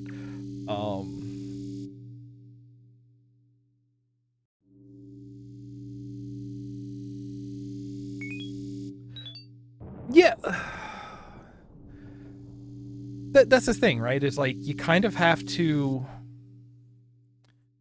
The way I've always looked at it is nobody goes, like, going viral is not really that new. It is just we see it so quickly now compared to like in the ages of you know, television and radio broadcasts were like the fastest means of communication. But the way I've always looked at it is that popularity is bestowed, right? It is nigh impossible to like, if you build a following from scratch, it is because you have just like an insane level of charisma or resonance, or you're the kind of extrovert that is so curious about other people. You're always happy to have more people around, and you are curious and engaging with them in such a way that it makes them feel good. That'll keep people around. It's also, there is a difference between being the kind of person who people will talk about versus being the kind of person who people will enjoy. That you can get people to enjoy you, but still they might not think to remember to share you to other people, right?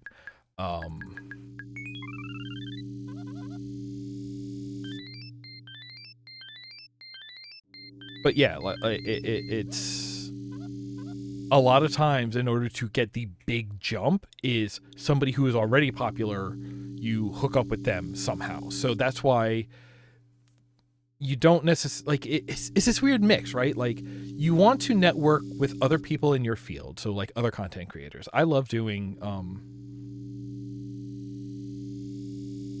I definitely enjoy, love is maybe a bit strong, but I enjoy doing collabs with other streamers, right? Especially ones who I would even hang out and chat with off a stream, because then you're just hanging out with friends, but the cameras are on. And you want to network with other people in your field, because that way you do end up kind of pooling audiences and you get a little bit of bleed. It's not guaranteed to work, but if they have you on, you get in front of their audience. And if their audience is bigger than you, some of them will turn over. Some of them will be interested. It's actually that same kind of thing as like non-self promotion, other promotion, whatever, external promotion. But this idea of just like, oh, this person that I follow clearly has an interest. There must be a reason there is that built-in interest where all that happened is somebody else mentioned you, right? But that's sort of the weird part about it. In order to like build an audience, you need to get in front of the people who are looking for what you're providing, right? So, y'all have been hanging out with me so far. I appreciate it very much. Thank you. I hope to see you around if you're enjoying what's going on here. But like, for what I have, I feel is this very like sort of relaxed, more discussion analysis kind of content, and the audience for that is a lot less mainstream, and I find it very hard to get in front of the kind of people who would enjoy that. And I also think a lot of people who would enjoy that aren't really up for live streams. They're more up for, the 2-hour video essay or even written articles for discussions like this, right?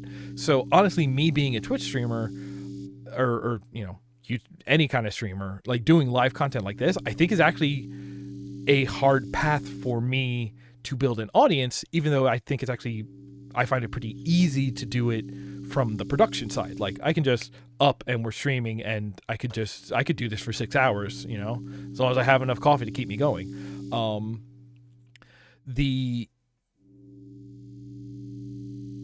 But to actually get in, to get my stuff in front of the audience who would want it, I have to find that audience and then get my stuff in front of them, ideally through an intermediary, so it doesn't have that internal debuff of being self-promotion, right? Debuff. I'm a nerd. It's fine. And making all of those steps happen, like to me, it's a pretty clear path. And you have to do this over and over again, because followers, I forget exactly what it is. It's like, if you get a 10% turnover rate, that's a lot. So if you get in front of 100 people, if 10 people come and check you out, that's great. If one of them actually sticks around, that's great. So in terms of like building an audience that way, you really have to work from work in bulk, I guess. But that is kind of the weird thing, right? Because the audience who is going to be attracted to your stuff might not be the kind of people who are in your field and you would network with. Like, in games, it's even this weird thing, because there are a lot of game devs who don't really like playing games, which does make sense, because making a game and playing a game are very different, activities. So if you enjoy making games, then yeah, that is the thing you like to do. You don't necessarily have to enjoy playing them as well. I do. I like this part. I play games so I have something to analyze a lot of times, especially these days. And like the making game is like exercising and sort of like checking my analysis work. It was like, okay, what I would do differently is ABC. Let me go build a prototype of that. Oh, hey, yeah, that does kind of work well. Or no, that still doesn't work. Let me go back and think about it again. Like that is, to me, the fun part of it. But yeah, like a lot of the people who I am friends with who are also streamers or content creators like that, they're not necessarily coming to check out my stream either because they're not like audience people, you know? Like you kind of have to straddle these groups. Or at least there is this element of like, at least if you're hanging out with them, if they have found that audience already, then you get to sort of, you know, cross over and be like, hey, can I come do a collab with you? And then you're kind of introducing your audience to me, you know, like, can we do that? A long way of saying, hey, by the way, I forgot to mention this at the top of the stream, but in less than 2 weeks, November 4th and 5th, I'm doing an extra live stream, and I have a whole bunch of people who I'm going to invite on, and we're going to play games, we're going to raise money for charity, and it should be a good time, a long time. If you're hanging out now, hey, maybe put that on your calendar and come check that back out.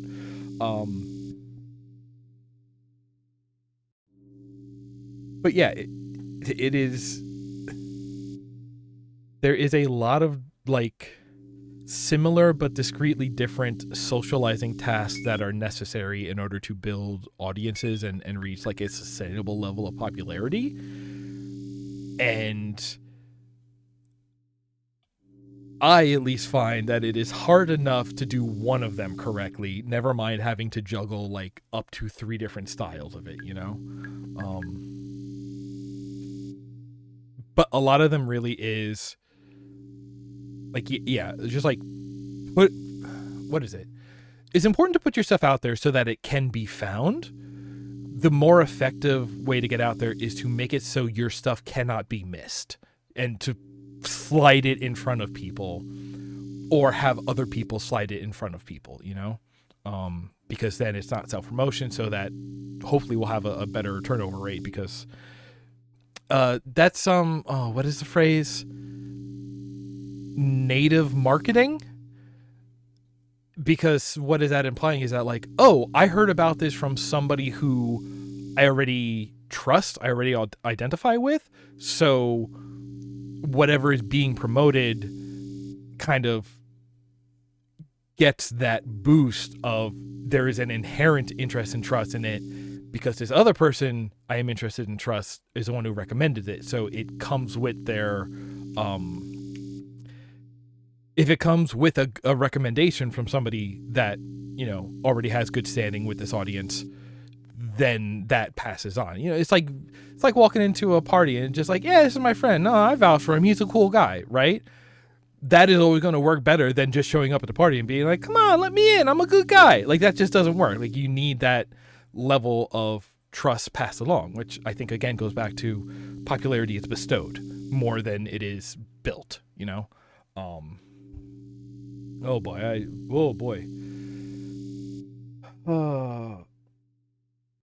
Shadowline, yeah. Social medias, yeah. Random if you blow up, yeah.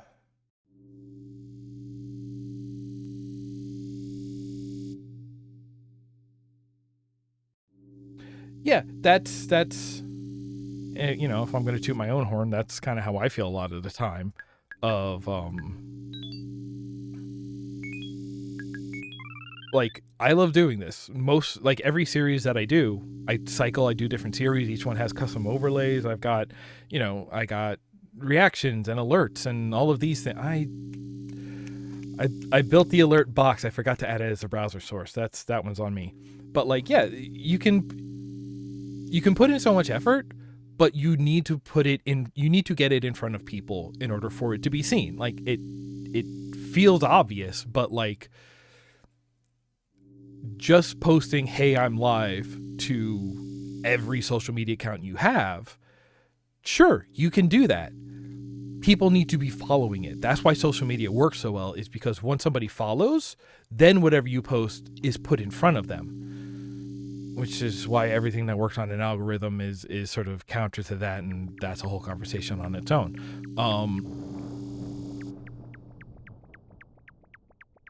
But then we're talking about, how do you get in front of people? And the way you get in front of people is, something like this. I can be engaging with an audience, and now y'all are right now you all are sort of paying attention. So whatever I bring up now, I can put in front of you. That's why it's important that I mention the extra life. Hey, did you know I have a YouTube channel? Go follow the YouTube channel. Shoot, I have a command for that.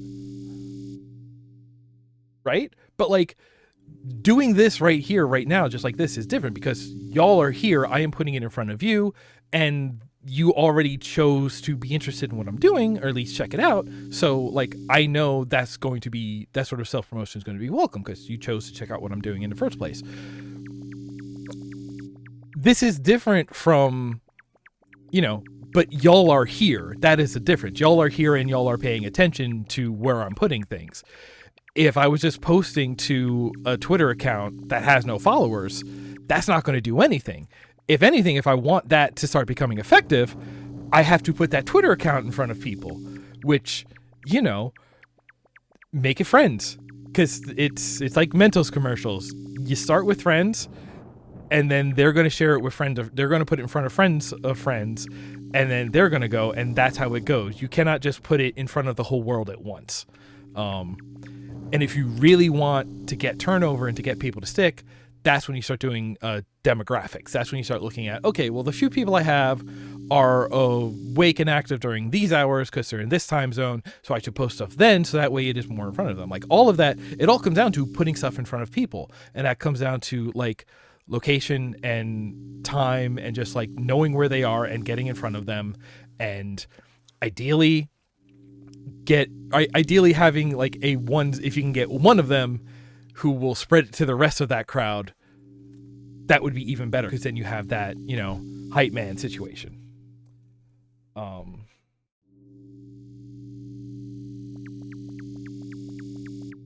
Yeah, and like, so I've been moving on to Mastodon. That's honestly one thing that I kind of like about Mastodon is when you start typing in a hashtag, it just doesn't autocomplete with hashtags that have been used. It specifically shows you which ones have been used, like their rate of use over recent time or whatever. So it's just like, oh, you could throw 1 million hashtags, but if you only pick 5 and if you only pick the 5 highest, that's gonna be the majority of the effort needed, but yeah, I don't know. And like that's why, I find it kind of hard doing the socializing stuff because like I don't search hashtags. I will maybe search specific people because I don't want to hear about everyone doing it. I need to find somebody who has a person. That's different. I need to find somebody who has a personality that I can get along with and sort of enjoy spending the time with.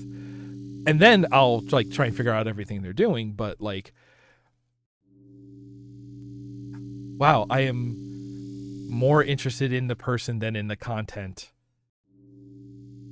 But the content is also necessary. It's just a lower priority. I'm learning things about myself right now. This is interesting.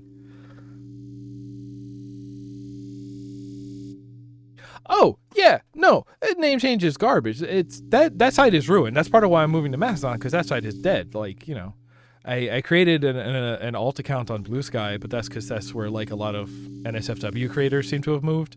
Even though I have a lot of reservations about Blue Sky as well.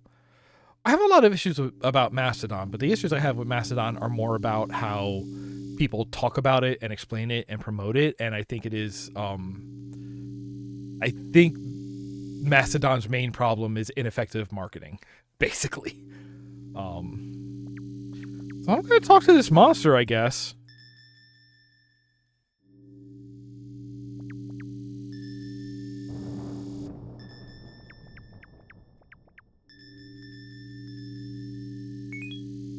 Are you still going to be there if I change? Okay. Hop. Okay. If I'm little? If I'm 4, just like your red... Okay.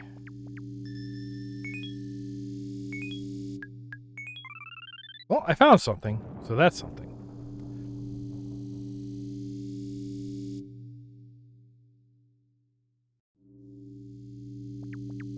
Yeah, that's... Well, honestly, the only...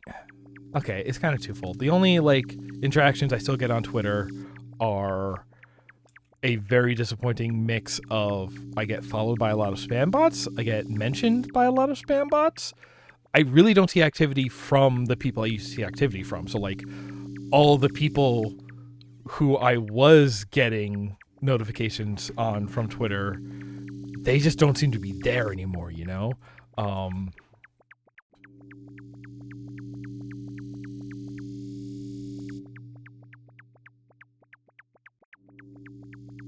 So I think that's exactly the thing. Like, I'm still on Twitter because there's like 3 people that I haven't seen move over yet.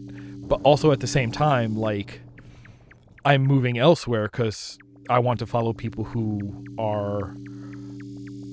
have moved elsewhere, right? It is about who do you want to keep up with is going to determine where you go, because you're going to go where they are so that you can keep up with them. So it is like... And that was kind of the nice part about Twitter is like... Or I think that's why Twitter worked, because everyone just went there. It was the only game in town for long enough that everybody went there. Everybody was there. If you wanted to go follow somebody, that's where you went. If you wanted to get in front of people, that's where you go. Like, it was just a very obvious unified solution. So, as Twitter is collapsing, now it's becoming harder because everyone has splintered. And so no matter what you do, like, ideally you just need to find the splinter that has the audience that's going to be attracted to you. If we're still, talking about building a following, never mind just trying to have like a social media experience you care about. And like Mastodon works, but Mastodon also has a sort of sub-splintering by the fact that it's instance and the way the Fediverse, federates. It's... I got things I could say about that too. But like I said, a lot of NSFW artists I think have moved to Blue Sky, and that seems to be a home for them more than, any... Oh, hey, this ended? Whoa! Now we're talking. Hi.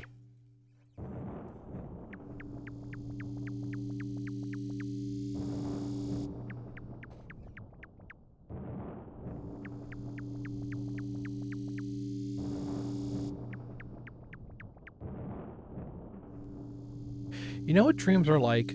Dreams are like those videos where it sounds like English but isn't.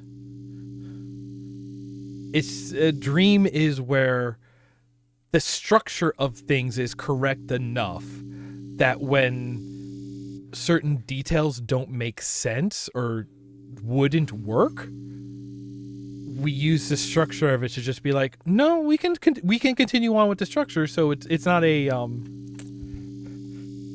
in the software speak, it is not a fatal crash. It is just like, that wasn't supposed to work that way, but we can keep going, and that's what you do.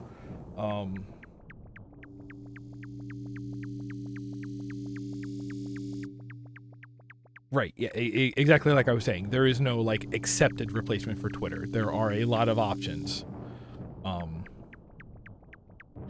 And sometimes it is a matter of... Sometimes it's a matter of features. I think it's not usually a matter of features. It is very much like a matter of what the audience there is, right? Like there's some artists that, they do very well on Instagram just because, people are there looking for pictures. Like, yeah, that makes sense.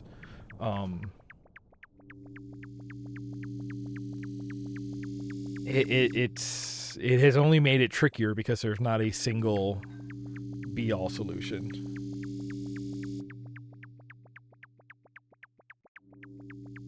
yeah, it's... Oh, walking the other way, they inverse. Hi, are you different? Okay, hang on. Okay, so there is like non-Euclidean stuff happening.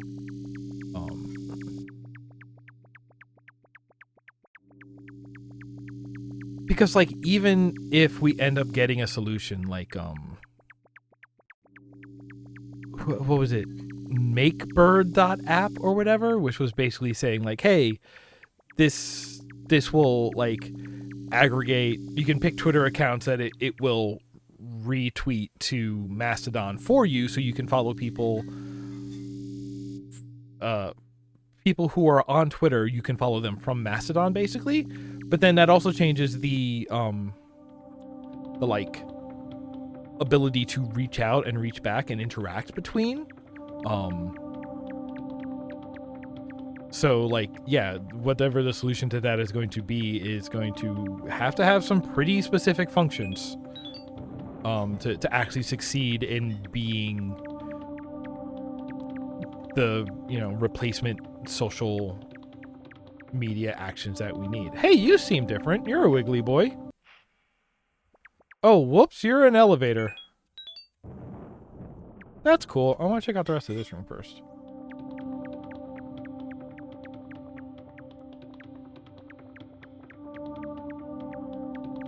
For me, it was really this sense of like I was kind of lucky because there were only... That's not good. There were only 2 like places.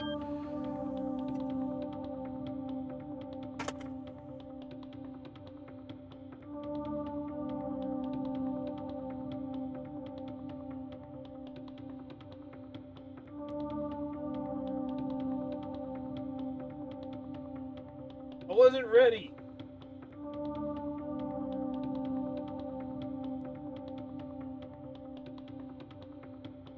Oh boy.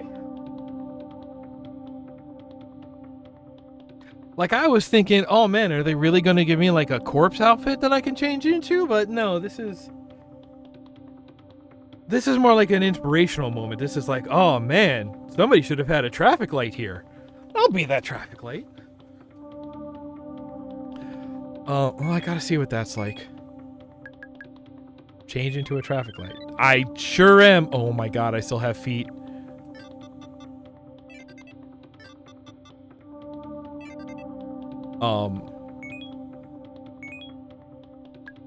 Like I was kind of lucky because, you know, I had my main and my alt on Twitter, and everyone from my main basically moved over to Mastodon, or at least everyone I really cared about moving with, and on my alt they all moved to Blue Sky. So I was just like, all right, I was already treating these separately anyway, so to assess them individually, where did the majority of my circle go? And that's where I ended up going, because then, you know, anyone else who is looking at it with any sort of like analytical decision-making standpoint is probably going to do the same thing. And that's like, again, popularity is often not earned or built, it is bestowed.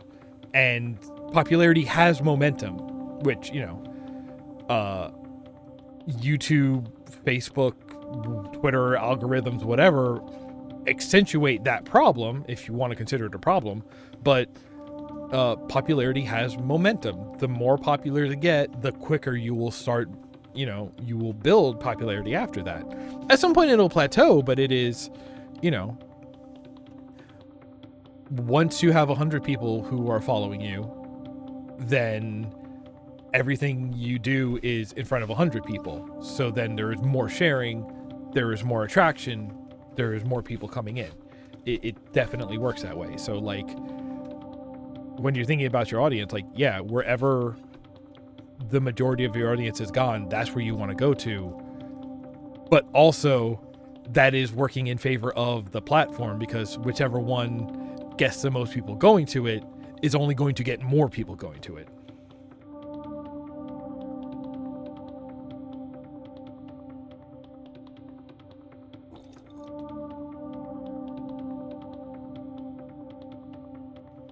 Well, you don't even have to like keep up with stuff, right? Like,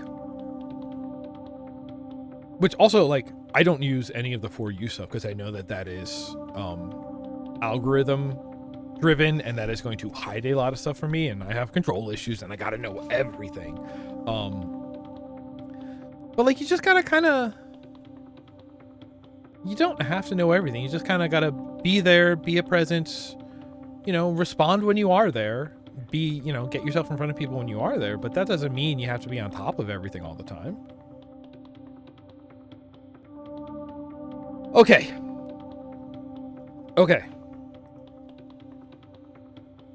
Here's the thing about Mastodon. Mastodon is actually closer to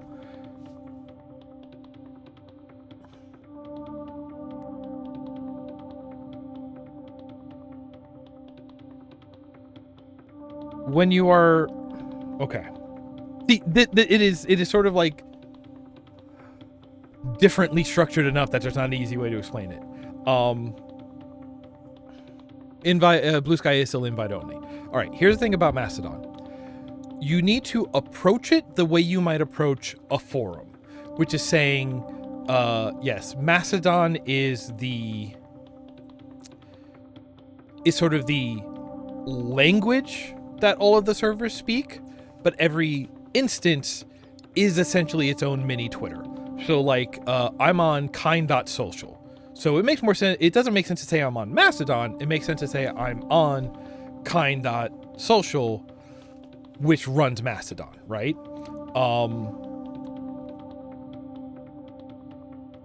And when you go there, a thing that Mastodon has is a local timeline. Like, you have your home timeline, which works just like Twitter, where you follow somebody, whatever they do appears on your timeline. There's also local timeline. A local timeline is everyone on that instance, you see everything going on. When you're on a smaller instance, which kind.social still is, that's still, 24 an hour would probably be a lot of new posts for that instance. Not quite like Discord. But yes, you do kind of like, when you go to sign up for Mastodon, you do need to pick an instance to sign up with. And when deciding on an instance, you need to consider it, kind of like a Discord or a forum. You need to think about, like, who is a group of people that I think I'm going to get along with and generally be, share interest with, because they are essentially going to be your initial following, your initial content and initial audience, because Mastodon has this. When you aren't yet following anybody and your home is empty, local is a great place to be. And that also means a lot of people on Mastodon will use local because it is such like self-elected groups per instance. Sometimes, even people you don't personally know, you kind of get like a familiarity vibe with the entire instance. So you do kind of get something out of just watching everybody's thoughts go by, and you can pick and choose and maybe make new friendships this way. I have found that, like, within the given instance of Mastodon, I have been kind of making new friends a lot more easily and casually than I ever did on Twitter or any other social media, because we are like sort of self-selected and so a little more open to engaging with each other, right? It's cool. The cool part about Mastodon, like I said, when you consider it that as like the language that each instance speaks, the instances can speak to each other. So if I know somebody who is on a different instance that I want to follow, I can, from my instance, look them up and follow them. So now this person on this other instance shows up on my home timeline. In that sense, Mastodon is one whole. So it can be like Twitter, that anyone anywhere on Mastodon you can follow, they show up in your home timeline. They don't show up in local because they're not part of this instance, but you can keep track on people who are elsewhere. My home timeline is probably about half people on other instances. So it is this like, basically you have like two options for self-selected content. There's local, which is the people you have chosen to be with, and then there is home, which is specific people you have chosen to keep tabs on. But either one you like, so the home ends up feeling kind of like Discord, or sorry, the local ends up feeling kind of like Discord, and the home ends up feeling like Twitter. Except it's not like a Discord, because people aren't directly talking to each other. People, because that home timeline is still sort of pitched as the central, local is just like this auxiliary thing you can do, and it's strongly recommended. It almost feels more like a Twitter search. Like that feels like, searching a hashtag. It's a lot of people talking into the void, but it is a void that is contained, and that you get this, people will hear it even though it is not directed at anybody specifically, right? Like you can do @ messages and have, threaded conversations on a Mastodon instance, but you are still kind of yelling into a void. But now there's just one big screen that everyone gets when they sign up to just watch what is being yelled into the void. The Federation bit, here's where I think it's kind of a intent of use misunderstanding. There is also a federated timeline. So the federated timeline is like the home timeline in that it's going to show a lot of people you don't follow, but it is showing all of the tweets, toots, whatever. It's fine to call them tweets, because I think it is kind of the best Twitter follow-up, if people understood it, which is why I'm taking a moment right here. Federated timeline shows you not just the tweets from your instance, but it shows you chronologically every tweet from every instance that this instance knows about. What do I mean by knows about? So basically that becomes like the friends of friends. So because I'm following, let's say I'm on one instance and I'm following 3 people from 3 other different instances. Because I'm here and I'm following them, my instance needs to keep track of those, so that way it can feed me the updates on the people I want. The federated timeline says, yeah, take all 3 of those instances plus my own and put them all into one feed. And that's too much, because like one instance, depending on, your sort of energy reserves for dealing with social media, usually one instance timeline is kind of enough. I'm even on, I have an account on mastodon.art for posting, and I made an account there to be on the local timeline, yada, yada. And even that one, it is a large instance, and even the full instance, timeline is fairly reasonable to, scroll through. And it's also nice because you don't feel like you need to keep up with everything, because you can just see like, hey, what's going on right now in the last hour? You can scroll for a little bit and then feel you've seen enough, because it is, stuff that there's something about the home timeline. This is me psychoanalyzing a bit, I guess now. The home timeline has like a sunk cost fallacy with it, because since you have chosen to follow them and keep tabs on whoever you followed, you do get the feeling of, oh, I followed them for a reason. I do want to keep up with everything on my home tab, my home feed. Which maybe, I'm sure not everybody's like this. I definitely get like this. But because of that sunk cost thing, like I have chosen to take in this content, I don't want to miss any of it.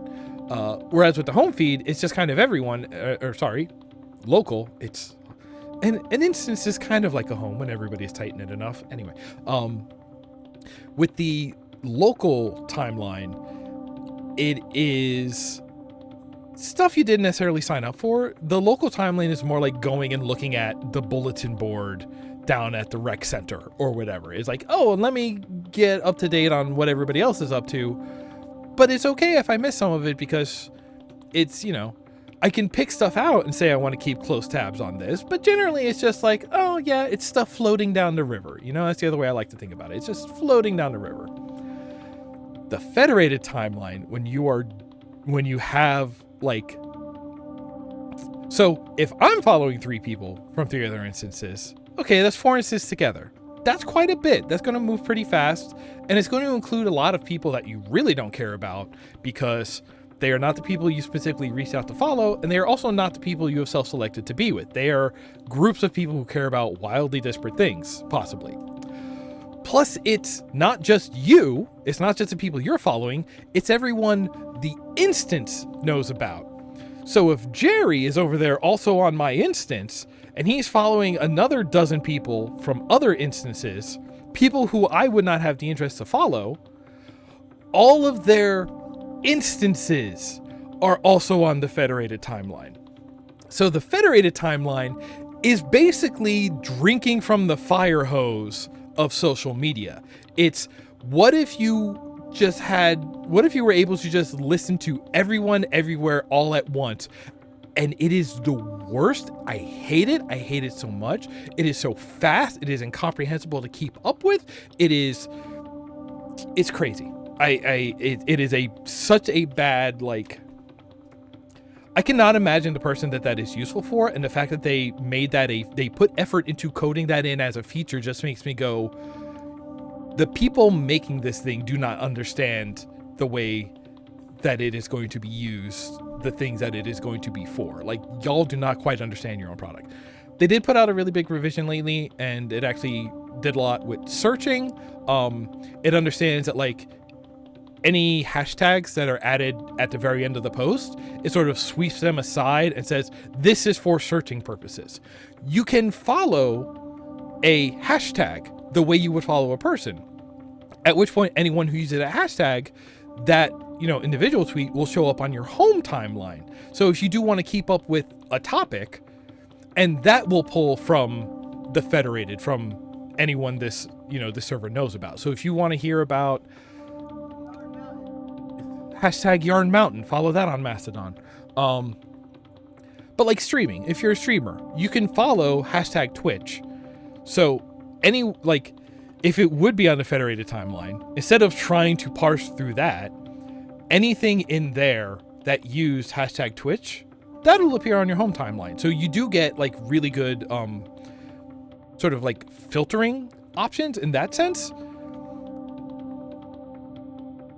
But like, you know, this has been the whole explanation. You basically could understand how to use Mastodon now and what's good about it and how sort of instances work, and it's like that, right?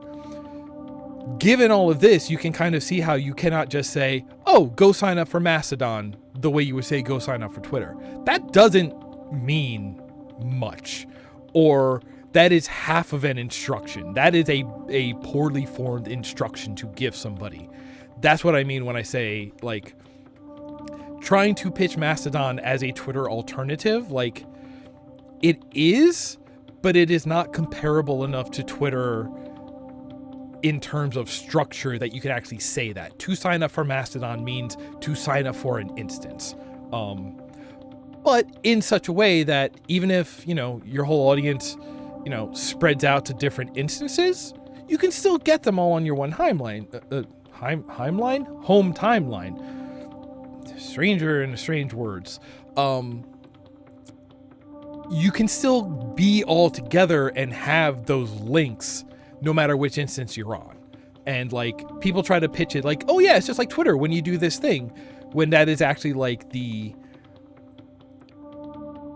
that is the more stretched way to use a Mastodon instance than the most natural, which is, yeah, you join it the way you would join a forum. It's a group of people that, you know, you look for an instance that has interests that you share in, or a vibe, or, you know, you join an art instance for art creators, which then again is also weird because of what I was saying before about hanging out with other art creators isn't going to help you build an audience so much as hanging out with people who like to look at art. So it becomes this whole thing. Hey, good news! If you go to the YouTube, this archive will be up by the weekend, so you can go get it all then. That's fine. It's cool. It's instructional. I might actually cut it out and post it separately as like a Mastodon crash course. So thank you for bringing it up. That helps. Even if you weren't here at the time to get it. But yeah, Mastodon's cool. Let's be Oni because I can set the thunder as Oni. That's the wild part. Oh, can I not? No, I can. Okay.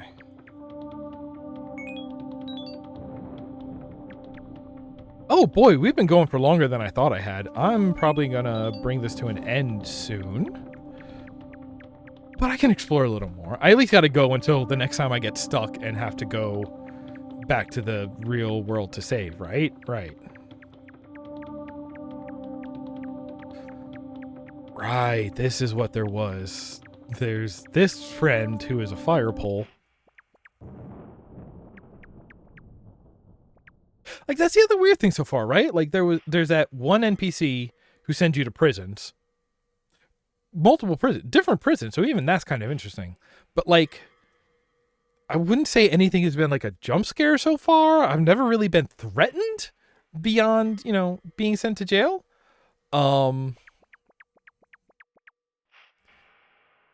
Being sent off to dream baby jails. Oh boy. Yeah, no, now this is just like graffiti art, which, hey, cool. Hi? Do you want to eat me? Okay.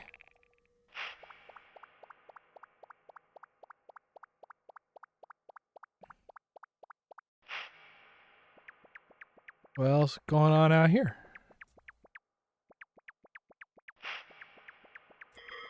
That's about it. Okay.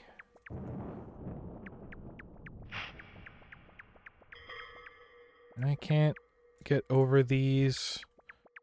It looks like they've been pretty well placed, so you can't really slip between them anywhere. You know, words?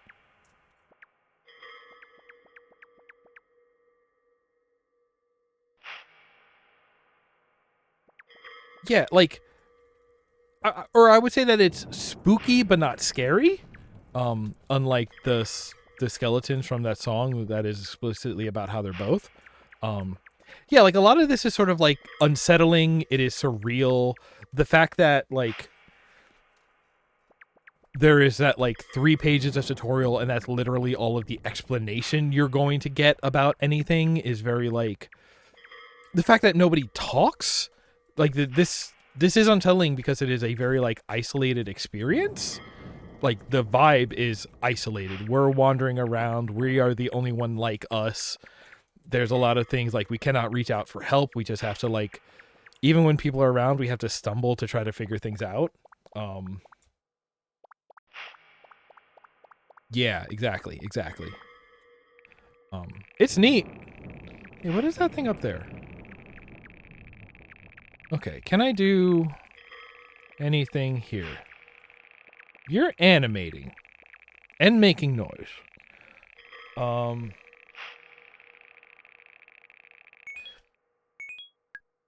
you chilly? Like, are you shivering? Can I hat and scarf you?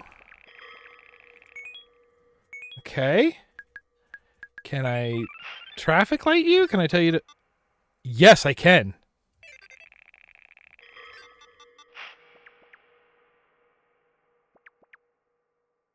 Well, that's funny. That's definitely funny. If I switch out... Okay, you go back to it. Okay, so I guess that's the ability of the traffic light, more or less.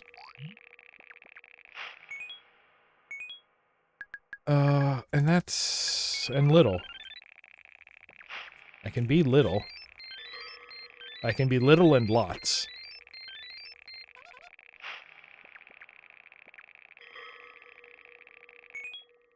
But ultimately, I guess I can't affect a major change here. And also, now that I think about it, everything from the,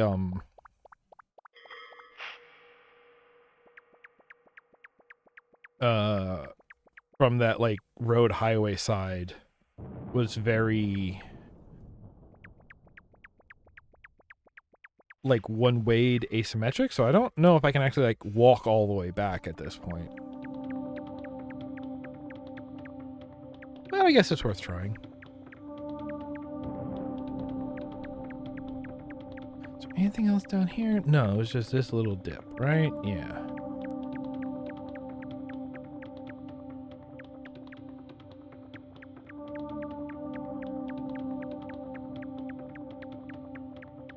Maybe I'll run into another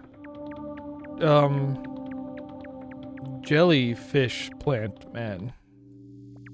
No, yeah, and then we're back here, and this one only leaves out to the left to go there, right? So... Oh, I do have the, Let me just go to the dead-endest place where I can be, and then I'll use this. I bet trying to do this in a very specific location will cause you to go somewhere new instead of going back to the room of doors.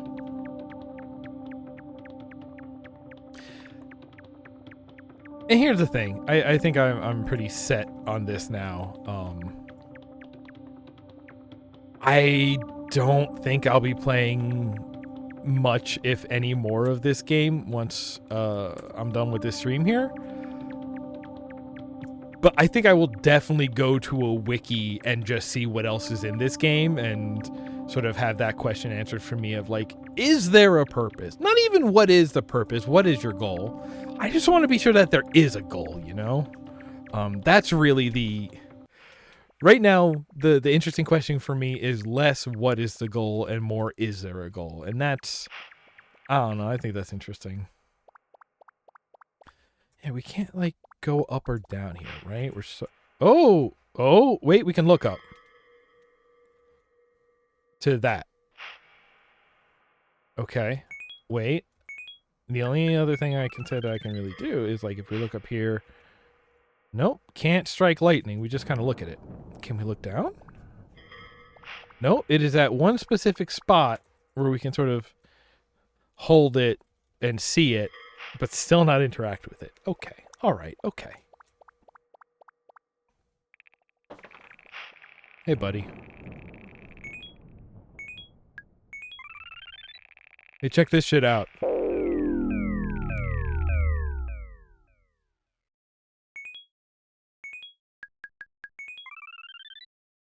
Okay, what door was that? I believe that was the red door here. What's in this door? Right, this is this zone. Where I met a floating hat and scarf, so that was nice. What happens if I use stoplight in here, right? Because, like, at this point, this is, you know, 6 effects. I'm sure there's something that I can find here. I can make everyone stop. Now it makes it easy to talk to everyone. That's a useful skill? Ability?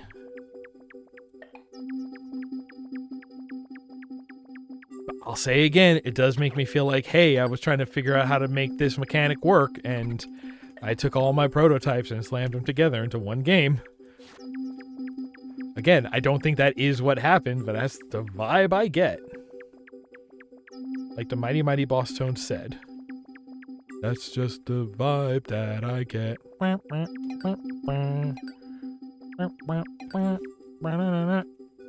Go. Stop.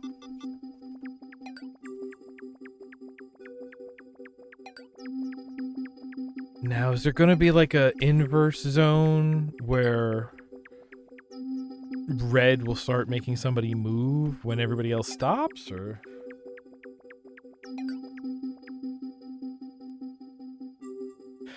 I'm gonna take it that is like a quote from the dev. That would be great. That would be great.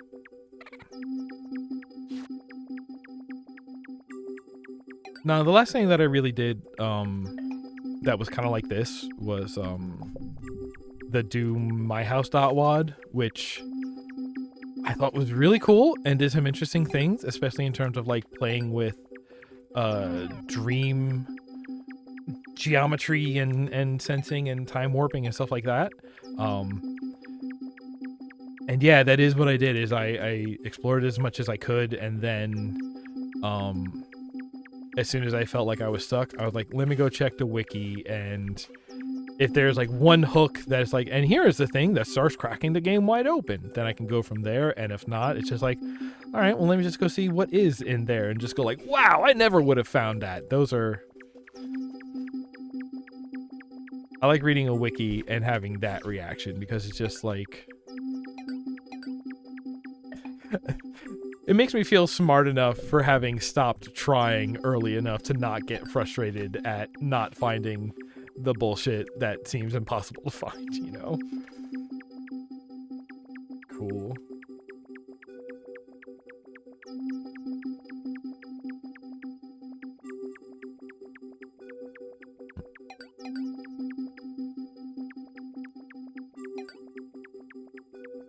I mean, like, the effects do...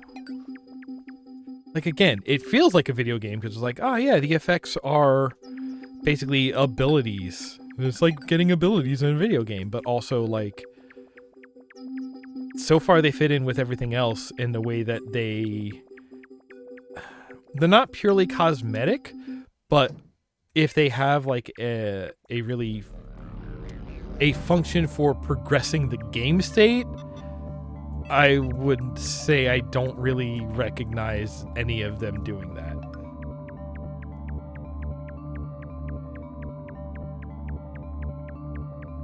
Touch. I like this little guy in the background. He's just vibing.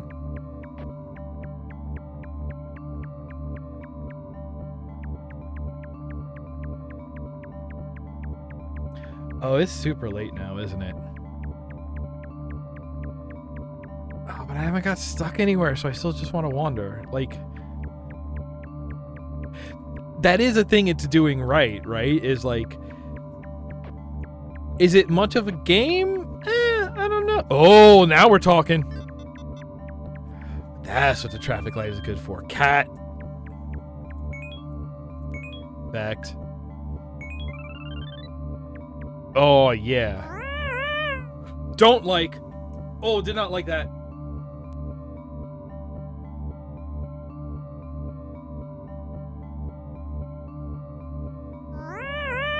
Not better the second time around.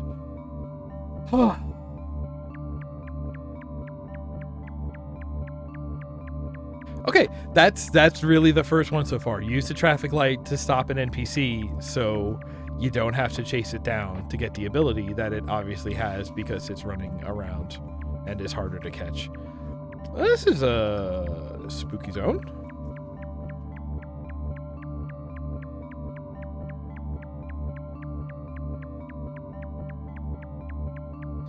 Hello. Is Cat now? Well, that would be a shitpost that's pretty easy to make.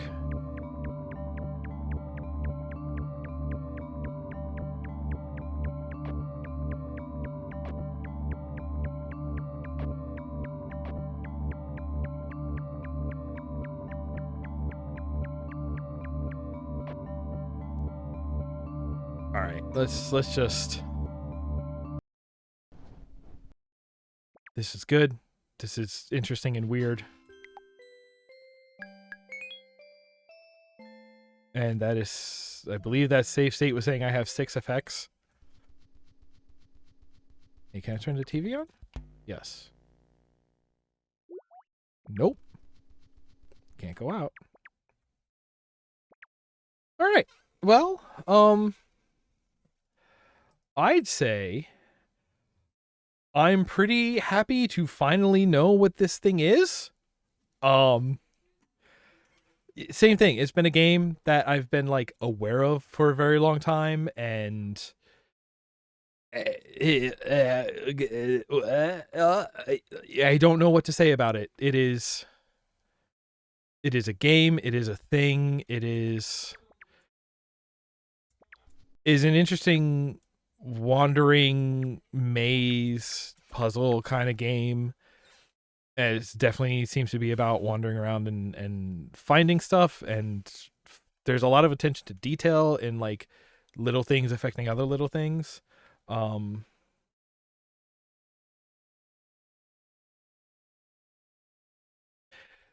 yeah, I can imagine that this game. I'm gonna have to look up what that is now too when I go look into the end of this. But like, yeah, I can definitely see this being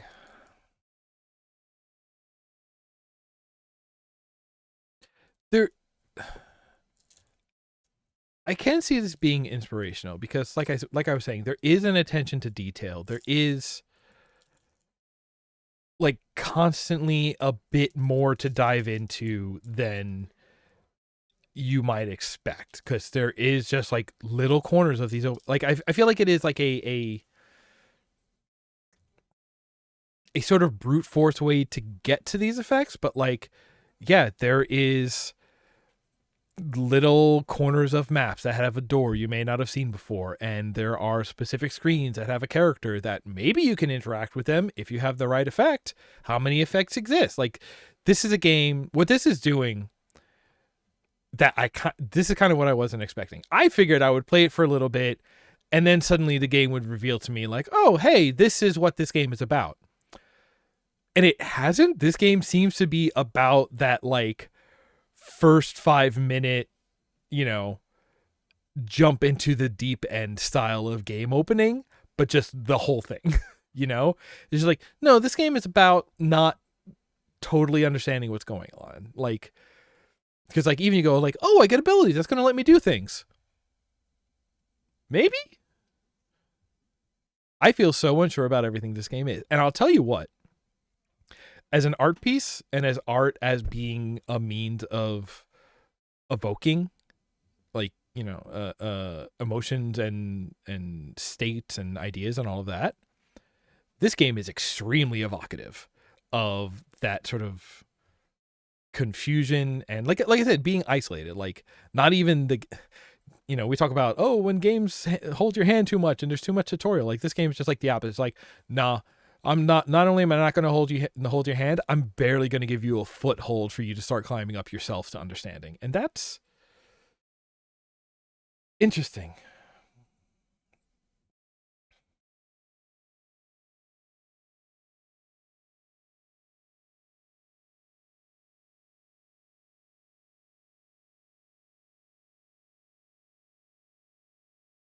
Sure. Yeah. Like that's the thing. Like, it feels like,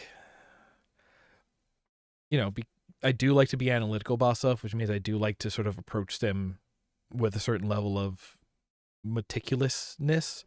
Um, so I didn't go in order. I did prioritize them based on visuals to me, so there was an order I was going. But like, that if this game is to get everything out of this game, if I really just have to like spend a lot of time checking every corner to find everything, I'm just not going to do that. I do not enjoy my time, and depending on how egregious the game is about it, sometimes I feel offended that a game asks that from me. But like, I don't feel like this game is asking this of me. I think it's just letting it be there if that is what I want to do. So I can't actually get mad at it. That's fine. That's interesting. It's interesting. I'll give it that. Is it good? I I don't even know how I would begin to start like quantifying that for this game. Uh but it's interesting and it's evocative.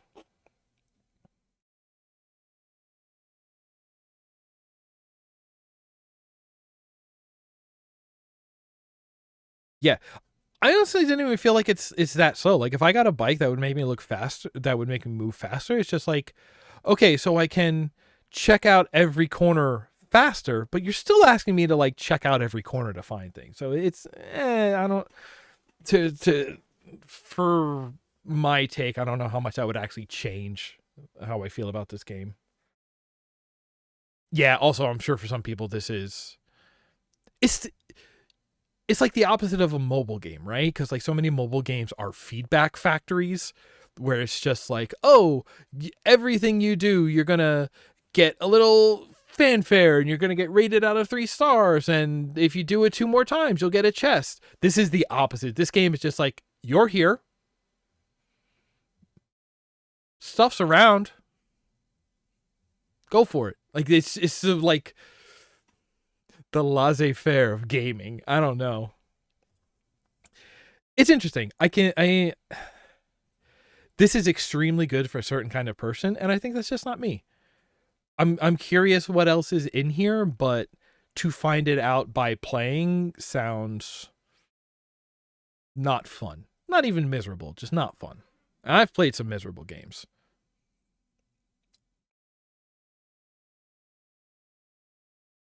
Yeah.